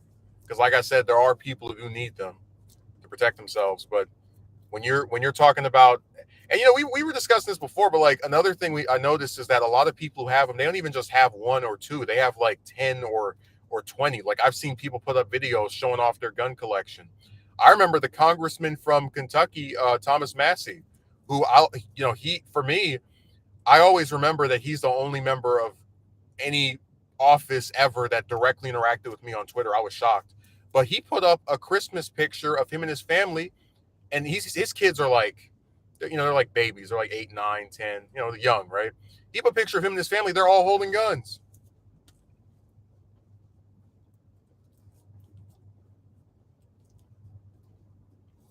That's really crazy. We have all these mass shootings, and there you have a sitting member of the House who's like, yeah, let me take this photo with my kids holding firearms. What a happy Christmas this will be for me and the families that haven't been affected by this. Just so tone deaf, man. I swear. Like they don't even care about. Okay, look, I like guns, but the optics don't look. They're like whatever. Just stay. So when people what do you call it? We're like insulting him and saying you're tone deaf. What's wrong with you? I was right there with him. I was like, yeah, what the hell are you doing, man? Because I've defended him before, and I was like, I'm not defending you over that. That was a scandal you could have entirely avoided. You think if you put up a picture of you and your kids and wife smiling, just sitting at the couch together, having a good old time, anybody would have criticized you? No, they wouldn't have. It's like humanity is on a death march towards extinction. It is. All we do is sit around and be ignorant and murder each other and get mad over stupid stuff. And it's sad, man. We have like technology and all the rest of that stuff has advanced, but we as a people have really hit like a moral decay. I'm not even just talking about like, oh, people don't get married, they have kids out of the way. I'm talking like just the way we treat each other. And like I gave you the example before of how you have these people who don't like illegal immigrants and they say, oh, they're taking American jobs. But then when Americans are like, hey, I'm working for this corporation that makes billions of dollars, can I get an extra $1 or $2 an hour to better take care of myself? You want a raise that is going to cripple the economy and you're lazy and you need to work over. It's like, what the hell is wrong with you? So you love Americans when you want to be a nativist and have a problem with illegal immigrants, but then you hate them when they want to work for more than $7.25 nationally. That's why I said people just they despise each other. They really do. They pretend like, just like, remember we were talking about those guys came on my stuff talking about if you want to get with the woman you have to do X, Y, and Z. They didn't care about me. Who the hell cares about you telling you need to go to the gym every day? Like you don't have a job or go to school or have any other obligations in life besides appealing to some random broad. Like it's just, so I said, if you read between the lines, you can find the cracks, dude. You can easily spot where they're full of it, where they're not telling the truth, where they're just making stuff up.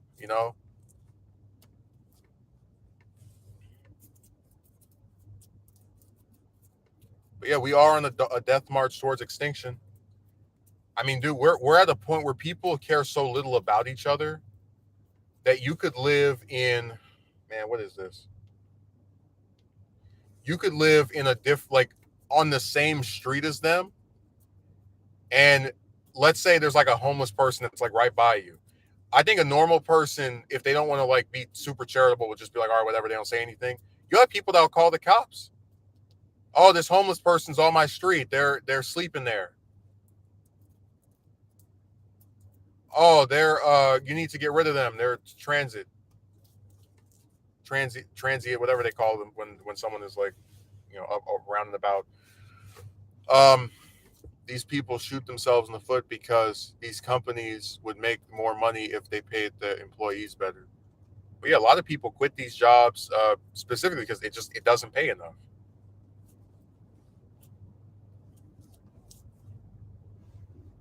Like I said, not Target, Walmart and Starbucks and all the rest of those places. They're all run by just complete pricks. And it's sad to see normal Americans that take up for billionaires. Like, you don't become a billionaire from working hard. You become a billionaire from starving. Like I said before, like people, like regular people can become millionaires if they work long enough and get paid enough each year going into retirement. A lot of them have like 800, 900,000 from all, like just all the years of working and savings and whatnot. But like a billionaire is something that only comes about when a person cheats other people out of money, pays them less. And we've discussed this before. A lot of these businesses will hire illegal immigrants and pay them $2 or $3 an hour because they know they can get away with it. So yeah, I really don't have any sympathy for billionaires whatsoever, and I don't understand why any regular person would, other than the fantasy of like maybe they themselves will become that, but they never will. And like I said, I would rather be someone whose net worth only ever hits six figures that treats their employees well than a person who has you know seven or even more figures that treats my employees like trash and tries to cheat them out of getting slightly higher wages. Like these billionaires act like if you pay people an extra $2-3, it's the end of the world. They act like you're asking to double their pay. It's literally a marginal increase. You're like, oh, that's what I said, man. I'm just tired of this stuff. It's stupid.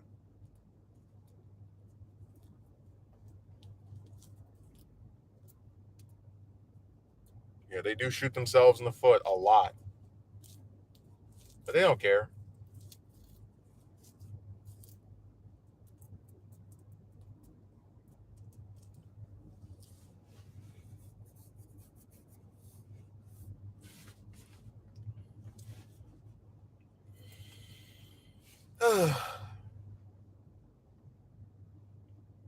Yeah, you won't be seeing me calling up that office again.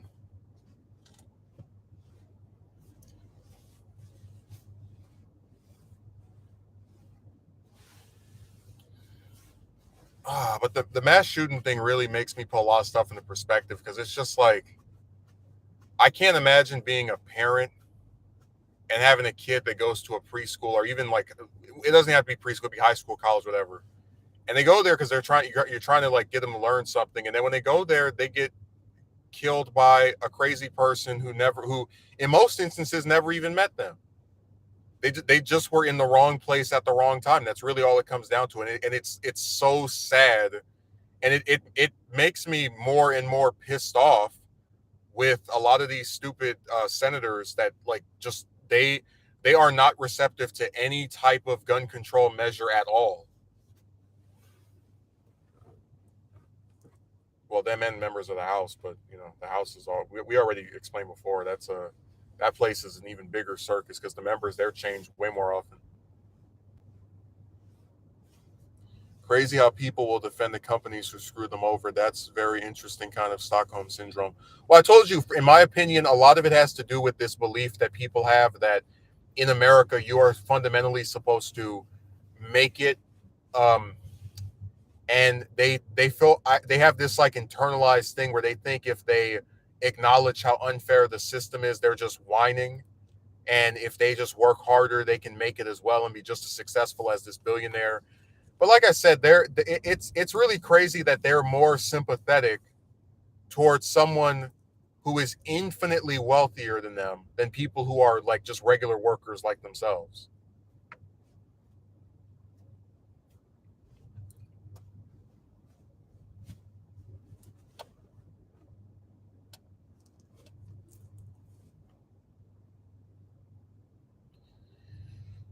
It is a very interesting kind of Stockholm syndrome. You're in love with the person that oppresses you. Not in love with them, but you're going out of your way to defend them and make it seem like they're not as bad as they actually are.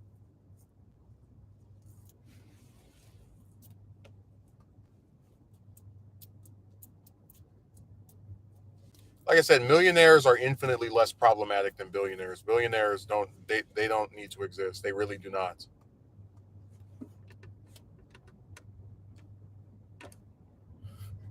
This person has a tote bag. You know those bags have little two handles at the top, and I've seen some of those on like what's that place called? Like on just on different websites, like little different stores I go to, and they usually have some very nice design. It could be a historical figure, it could be some art that somebody drew, and it's like their tote bag is literally in this in like this kind of like beige color, and it's just called the tote bag. I'll tell you, man, designs are getting lazier and lazier. Like imagine if I call myself designing a blanket, and instead of putting like a unique design on there or some kind of other distinct pattern, I'm just like the blanket. That's what you see. Like it's just this white blanket with black text that says the blanket. My God, man.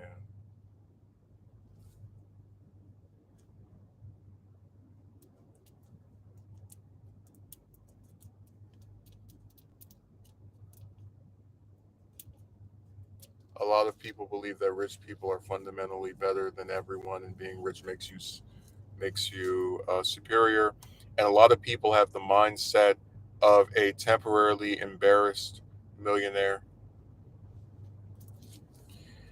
Yeah, but we've established before that people who make it in business are not the most moral of individuals. I mean, when you deny your workers a living wage simply because you want to hasten, like you're already making a bunch of money, but you want even more because it's all based around greed. You make it to where they can't make it. I mean, like just think how crazy that is. You're this is a $1 billion company, and it's fine with its workers living paycheck to paycheck. The guy running it has no shortage of houses, yachts, whatever. But if you want to just make enough to survive, that's too much. You gotta have two jobs. One job on the weekdays, one job on the weekends. When you get your rest, nobody knows when.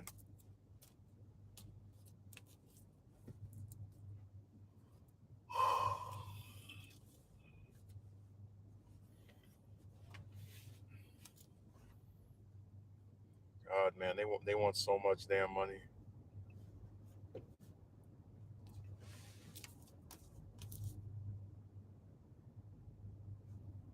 Temporarily embarrassed millionaire.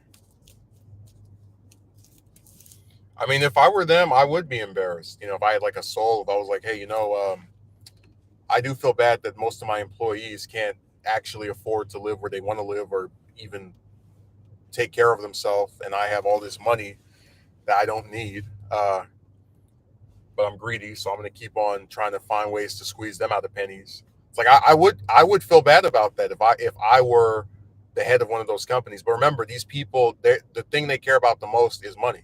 So you won't see them care about employees until it starts affecting their bottom line. So when employees protest and strike and quit, then that's when they're like, oh damn, I have to throw a bone at them.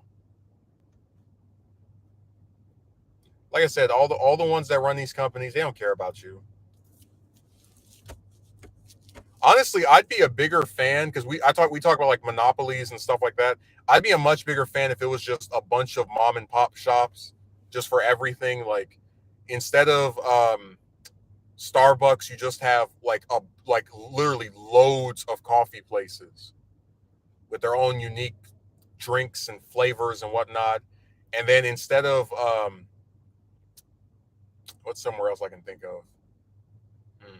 Instead of Walmart, you just have like general clothing and good stores with what I'm talking about. Just like if you really break up a lot of these bigger businesses, I do think not only would the economy be better because there's more places making different amounts of money, but like also I think worker relations with their bosses would be better because there's not as many. Like when the boss actually works in the store and the place isn't some giant corporation that consumes all of America. I think they're more inclined to have a closer relationship slash give a little bit more of a damn about the people that work for them. I do believe that. So yeah, a lot of it just has to do with Walmart taking over and getting rid of a lot of the smaller stores.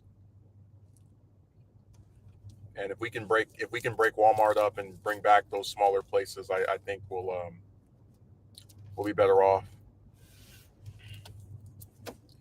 Like not even just me, but just people in general. I think we'll be better off if we get rid of a lot of these like bigger businesses from like being in charge of every damn thing. Back time, some people would trade their skills for certain uh, amenities. We know what I'm talking about. That like I've when you work somewhere that's a little small store and there's not 10 different versions of it, and the manager works in the store, or if they don't work in the store, they're at least in close ties with the person that runs it or is the manager there. I do believe they're more inclined to care about their workers because there's not that many people.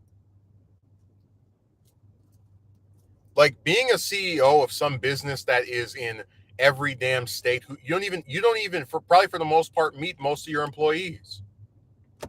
When I worked at that retailer, the people that fired me, they never met me.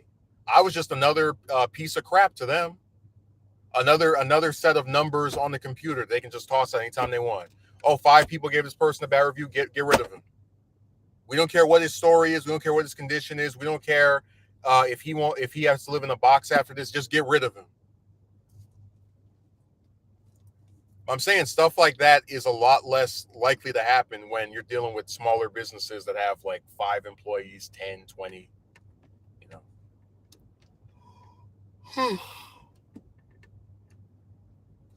That's why when all these idiots are like, start your own business. Like, doing what? Start your own business. Doing what? Start your own business. Doing what? Start your own business. Doing what? Start your own business. So annoying, man. Start your own business. Just like, shut up. They really don't understand that we have just a job system where a lot of positions are being like taken over by robots, and a lot of the smaller businesses are being just consumed by these giant much larger ones. I mean, they just they don't have any critical thinking skills whatsoever about this stuff. I tell you, they just think if you want to have your own business, you just jump off your couch and now you have your own business. Doing what? Nobody knows.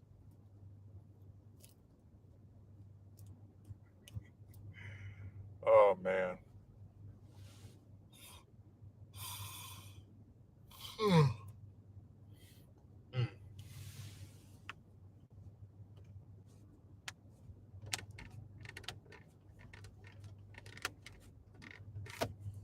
Start your own business. Doing what? Start your own business. I'm not even joking. Some of these people act like they have a little string on their back and you pull it and they just say the same thing over and over.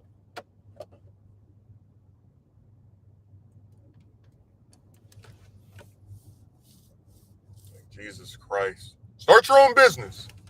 Start your own business. Just go away. Just leave. I don't know what's wrong with people, man. They're the worst.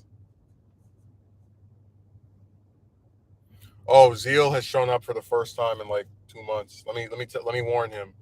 Well, I guess that gives us an excuse to play the clip again. Where is it?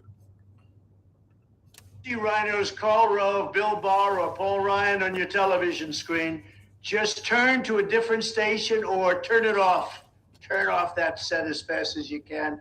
You're frankly better off watching Democrats. They are the worst.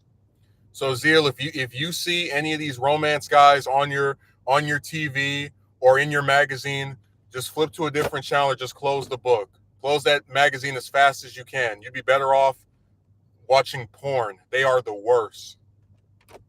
Jim, where were you? I was worried. I thought something happened to you. I know what you were doing. You were writing about me in your journal. You were saying that I'm going to end up like all the rest of the forgotten socialists who thought they were going to change something. You said I'm going to go the way of Eugene Debs and Howard Zinn, and to a lesser extent Noam Chomsky. I'm lining right up with the rest of them.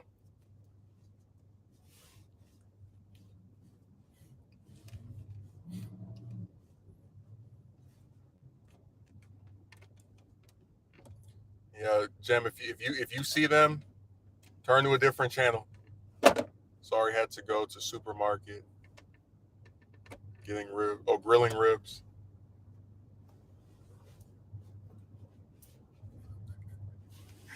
I still am like I'm gonna find all types of ways to just keep playing that clip. I've been following this stuff regularly for 10 years. I've never once seen any other politician who said, if you see the people I don't like in my own party on TV, just turn them off. Just turn to a different channel. I can't even remember the last time that like Paul Ryan was even on Fox News. Is what's funny to me. Like I think it was maybe like the last time I remember him saying something was like 2 or 3 months ago. Sage advice. Imagine if Bernie came out and he was like, if you see Hillary Clinton or Debbie Wasserman Schultz or Joe Biden on TV, just turn the channel or turn it off.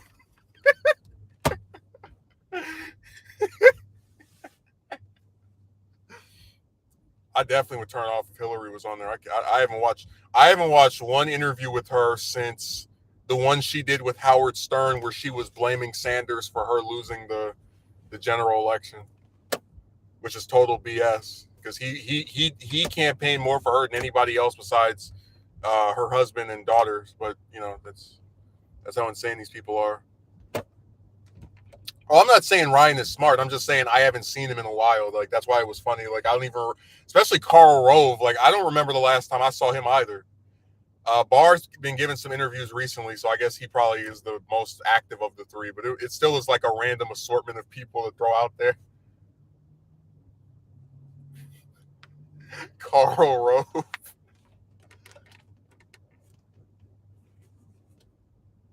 Ryan is now a lobbyist. Oh, that's why all those people talking about term limits are so stupid. It's like, okay, they get 2 terms or was it 3 terms in the House and 2 in the Senate, and then guess what happens? They stay in Washington and become lobbyists and exert arguably even more influence in that position than they did as a senator. Then what are you going to do?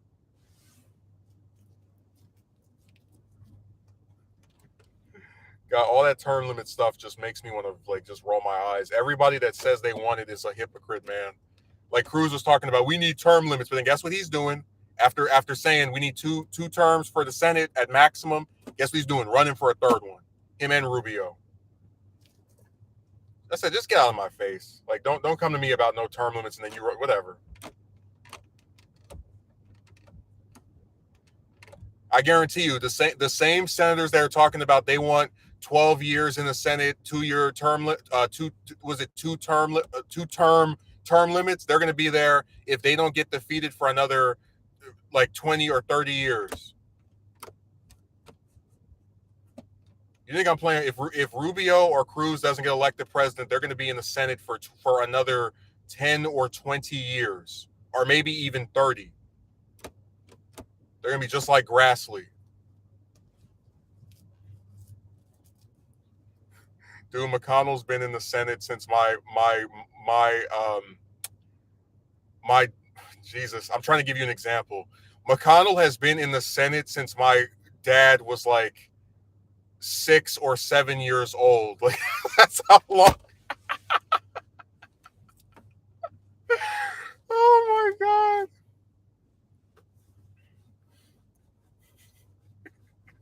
85. 1985, that's the year he started. It's really crazy to think he's gonna be like one of the few senators that gets an 8th term. Let's see, 84, 90, 96, 2002, 2008, 2014, 2020, and then 2000. And we're like already halfway to 2026. So yeah, he's gonna be one of the longest serving senators ever. Wow. One of the worst, and like he's a sack of potatoes. You know what? I'm telling you, back in 2014, I thought he was gone because that lady that ran against him, she was polling at like around the same number, whatever. I was like, yes, he's done. It's over. He's finished. And guess what? He still won by a big margin. And then the same thing happened last time. They were like, oh, this Amy Graff character, she can beat him. And then guess what? He still won. Remember, they did the same to Collins. They were like, Collins is going to lose her seat. She's only going to have 4 terms. And then she ended up being the only Republican that got reelected from a state that Biden won.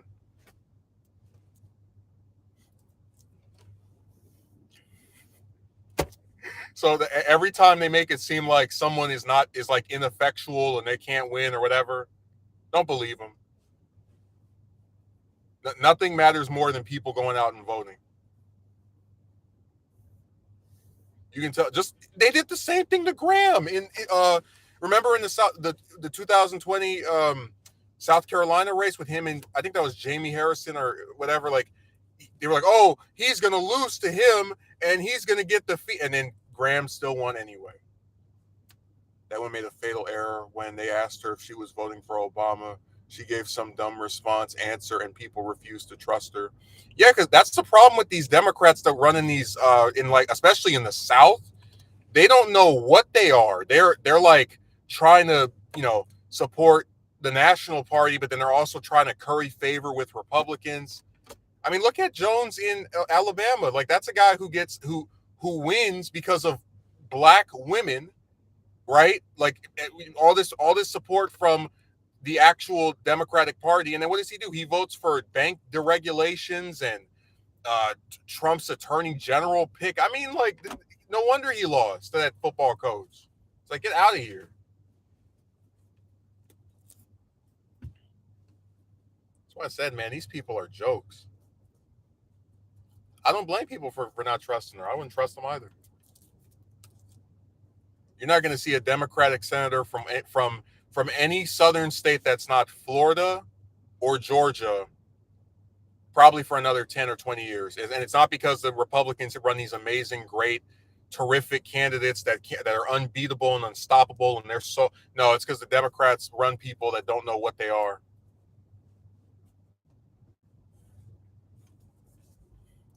Dude, the sad part is that O'Rourke is such a tragedy because he just barely lost to Cruz. Got the most votes of any Democrat ever in Texas. He got more votes for that Senate seat than Hillary got in the 2016 election. And then instead of just remaining active in Texas politics and then maybe either running for governor or running for the Senate against Cruz in the rematch or the other one, Cornyn, what does he do? He runs for president for no reason and drops out after really not making a dent in anybody. Then he endorses Biden. And then he runs for governor after 2 election losses and then gets creamed there. So I really think his career is done, man. Right, but what I'm saying is O'Rourke's so sad because that campaign of his, the 2018 one, was historic. Like the Republicans almost lost a statewide election in Texas. Texas is their biggest state of like consistent support. Like listen, if they lose Texas and Florida, they're never going to win another presidential election ever again. If they lose Texas, Florida, and like the Democrats keep California, New York, it's over for them. So that's why I said, like, the fact that he almost beat him had me thinking, oh man, this is the guy who's going somewhere. And then what does he do? His ego expands. He runs for president for no reason, and then gets creamed and has some stupid position about, remember the buyback of guns or whatever that dumb thing was. So yeah, his career is ruined, and it's sad because I really think he could have made something of himself, but just too much ego and yeah. Like, I still can't believe he ran for president after losing a Senate race. Just like the same thing with Elder. You know Elder, the radio host, he just announced like a day or two ago that he's running for president. It's like, dude, you came to California and got creamed in a recall election, and you were hoping that low voter turnout from Democrats is going to help you beat Newsom. Even though I don't think any Republican can win a statewide election in California the way things are now. But my point is that I don't understand how, as a career trajectory, you lose a statewide election in your home state, and then you run for president. I don't know. That just seems weird to me, you know.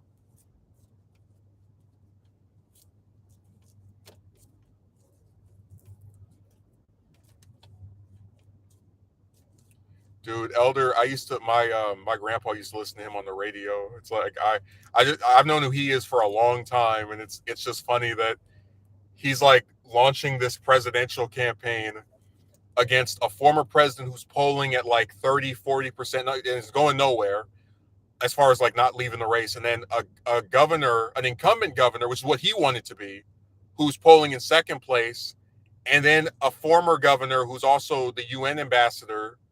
I mean, I don't know, like what, like remember we said that Haley had no chance. He has even less than that. I don't know when people are going to get it through their head. Republican primary voters do not like black people. You can get mad at me for saying that. It's the truth. Every time one of them runs, it's the same old story. Every single time. Alan Keyes, Herman Cain, Ben Carson. Need I go on? Like,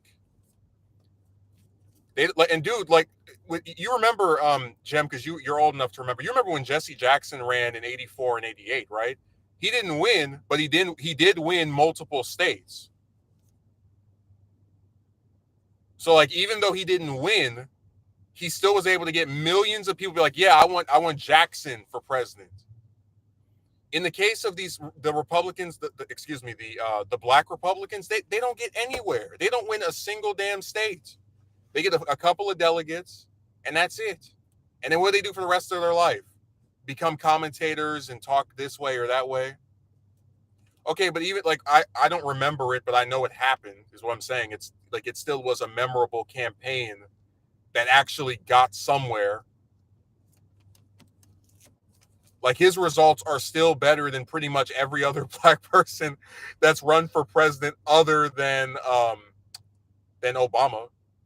So I mean, you know, out of any of the ones that have been in these primary races, he's still like the only one besides him that actually won multiple states or won any states for that matter. Oh yeah, Jesse's platform was amazing. He was for single payer. I mean, that's why him and Sanders got along as well as they did. And he endorsed him in the last race.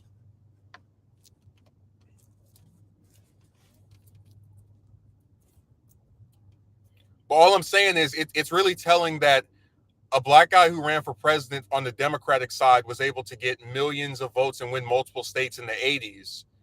But here we are in the 2000s and 2010s, so, you know, 20 something years later, 20, 30, 40 years later, and black Republicans can't win anything.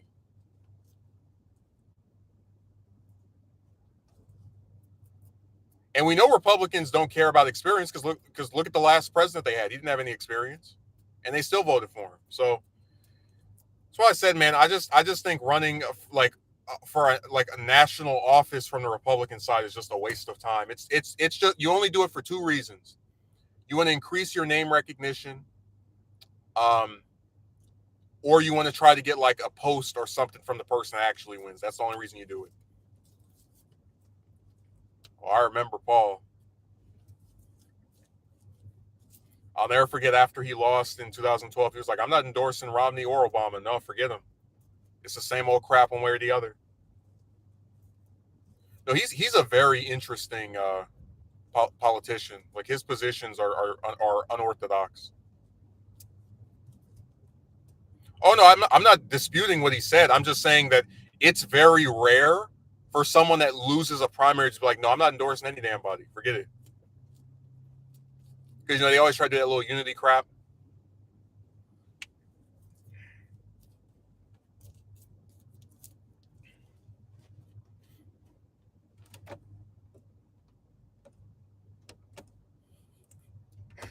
By the way, Jem, I read your autobiography, and I know that when you were in your, I think it was early 20s, you got to meet future Speaker of the House Nancy Pelosi, and you said that she was your hero. You said that she is currently your favorite member of the House, and your favorite senator is Stein. Dude, every time I ask people what is Pelosi accomplished, she passed Obamacare. Like in a 30+ year career, She did one thing, and that makes her a master legislator.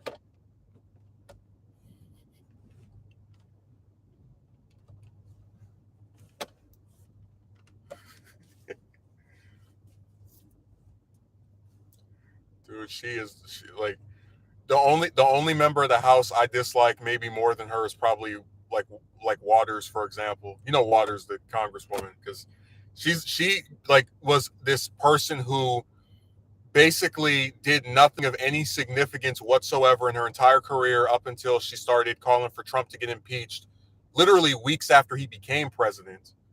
Um, and a bunch of people just kind of latched onto her. It's sad. Like you've been in the House since '93. Waters is a blabbermouth, a blabbermouth. Yeah, I can't think of one thing she's accomplished in her entire 30 years in the House. Nothing, man. I already tell you, the only member of the Congressional Black Caucus that I was like a real big fan of was probably like Barbara Lee, for example, because like the anti-war stuff. Even though she did piss me off when she endorsed Harris in the Democratic primary. I don't know why she thought that was a good idea. Maybe it's because they're from the same state, whatever. Um, but other than that, I guess maybe Bobby Rush, because he's the only person to ever beat Obama in an election, which I think is hilarious. Uh, and then John Conyers, because he used to introduce the single payer bill with Bernie over and over, but then he got Me Too and got out of there. Obamacare made my life worse. I was getting charged interest for not affording health insurance.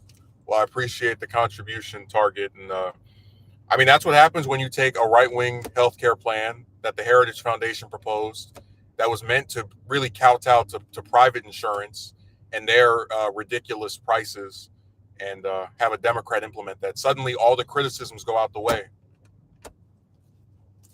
Dude, the only reason I would even defend I always alternate between titles. The Affordable Care Act is just because I do believe it's better than nothing, but it still isn't that good.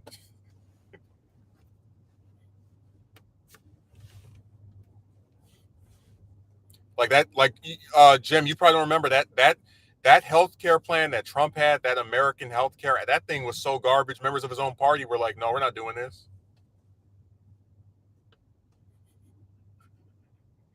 That thing flopped. That's why for the rest of his term, he just gave up on healthcare reform. He just said, "All right, forget it. We'll deal with this after the election." And think how crazy it is. Like, so he got elected in part by saying Obamacare is terrible, but then after his first year, he didn't even do anything with healthcare. Literally, like that was all in the first year of him being there. For the last three, it was just whatever. Even veterans have crap healthcare. No hope for us. Oh yeah, well we talked before about how veterans are treated like garbage here in our society.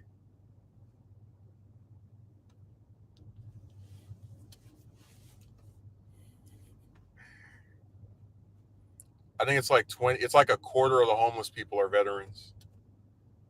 It's like, so you either die in a banana war or you come back to get treated like trash by the people that you called yourself trying to protect or fight for the freedoms of or whatever. Like that's sad. It is really messed up because that people always talk about like, oh, the benefits of the military, but there's a lot of psychological stuff that happens to people that go overseas. Um, so to see them like come back after surviving that and get treated the way that they do is really awful. Well, Jem, I really appreciate it. I don't know why everybody's being so generous today.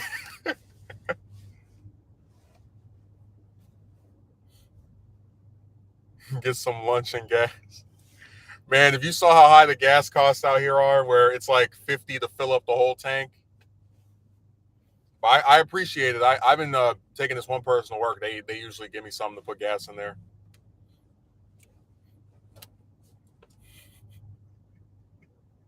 Man, I'm telling you, when I was in Alabama, and it was like $30 to fill up the whole time. I was like, oh my god, this is so good. That's why I was driving around. So I was just having so much fun. Just like this is way more affordable.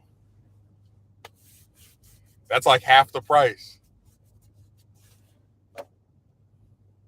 Yeah, when I went out there, because I was driving around from like Birmingham and Montgomery, and I think it was Selma as well, cruising on the cheap. Well, you know what I'm saying, that like gas in other states isn't as bad as over here. Just inflation has driven stuff to ridiculous extremes.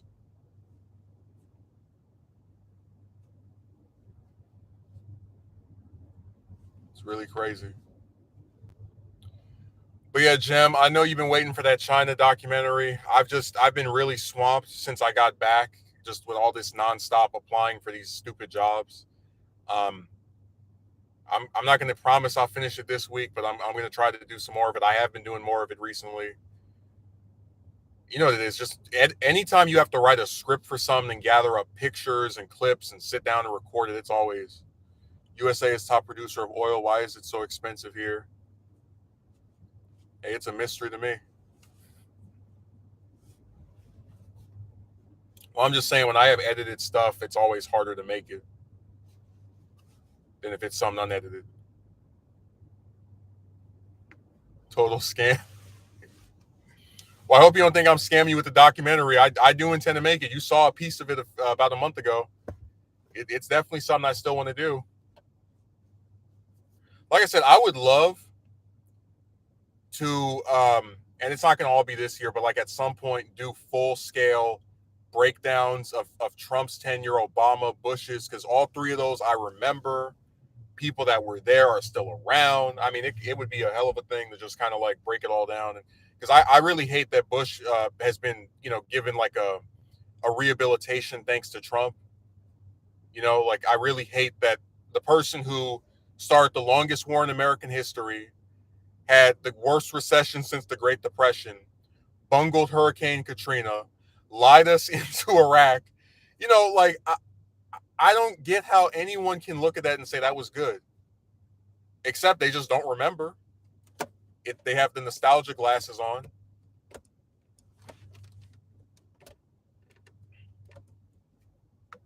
But heck, I might do the older Bush before his son, because next year would have been his 100th birthday. We have to make a centennial documentary.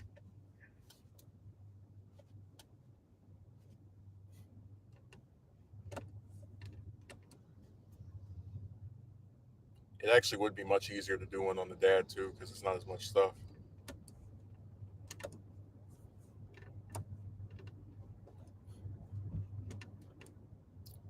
Yeah, it's been a really hard month, man.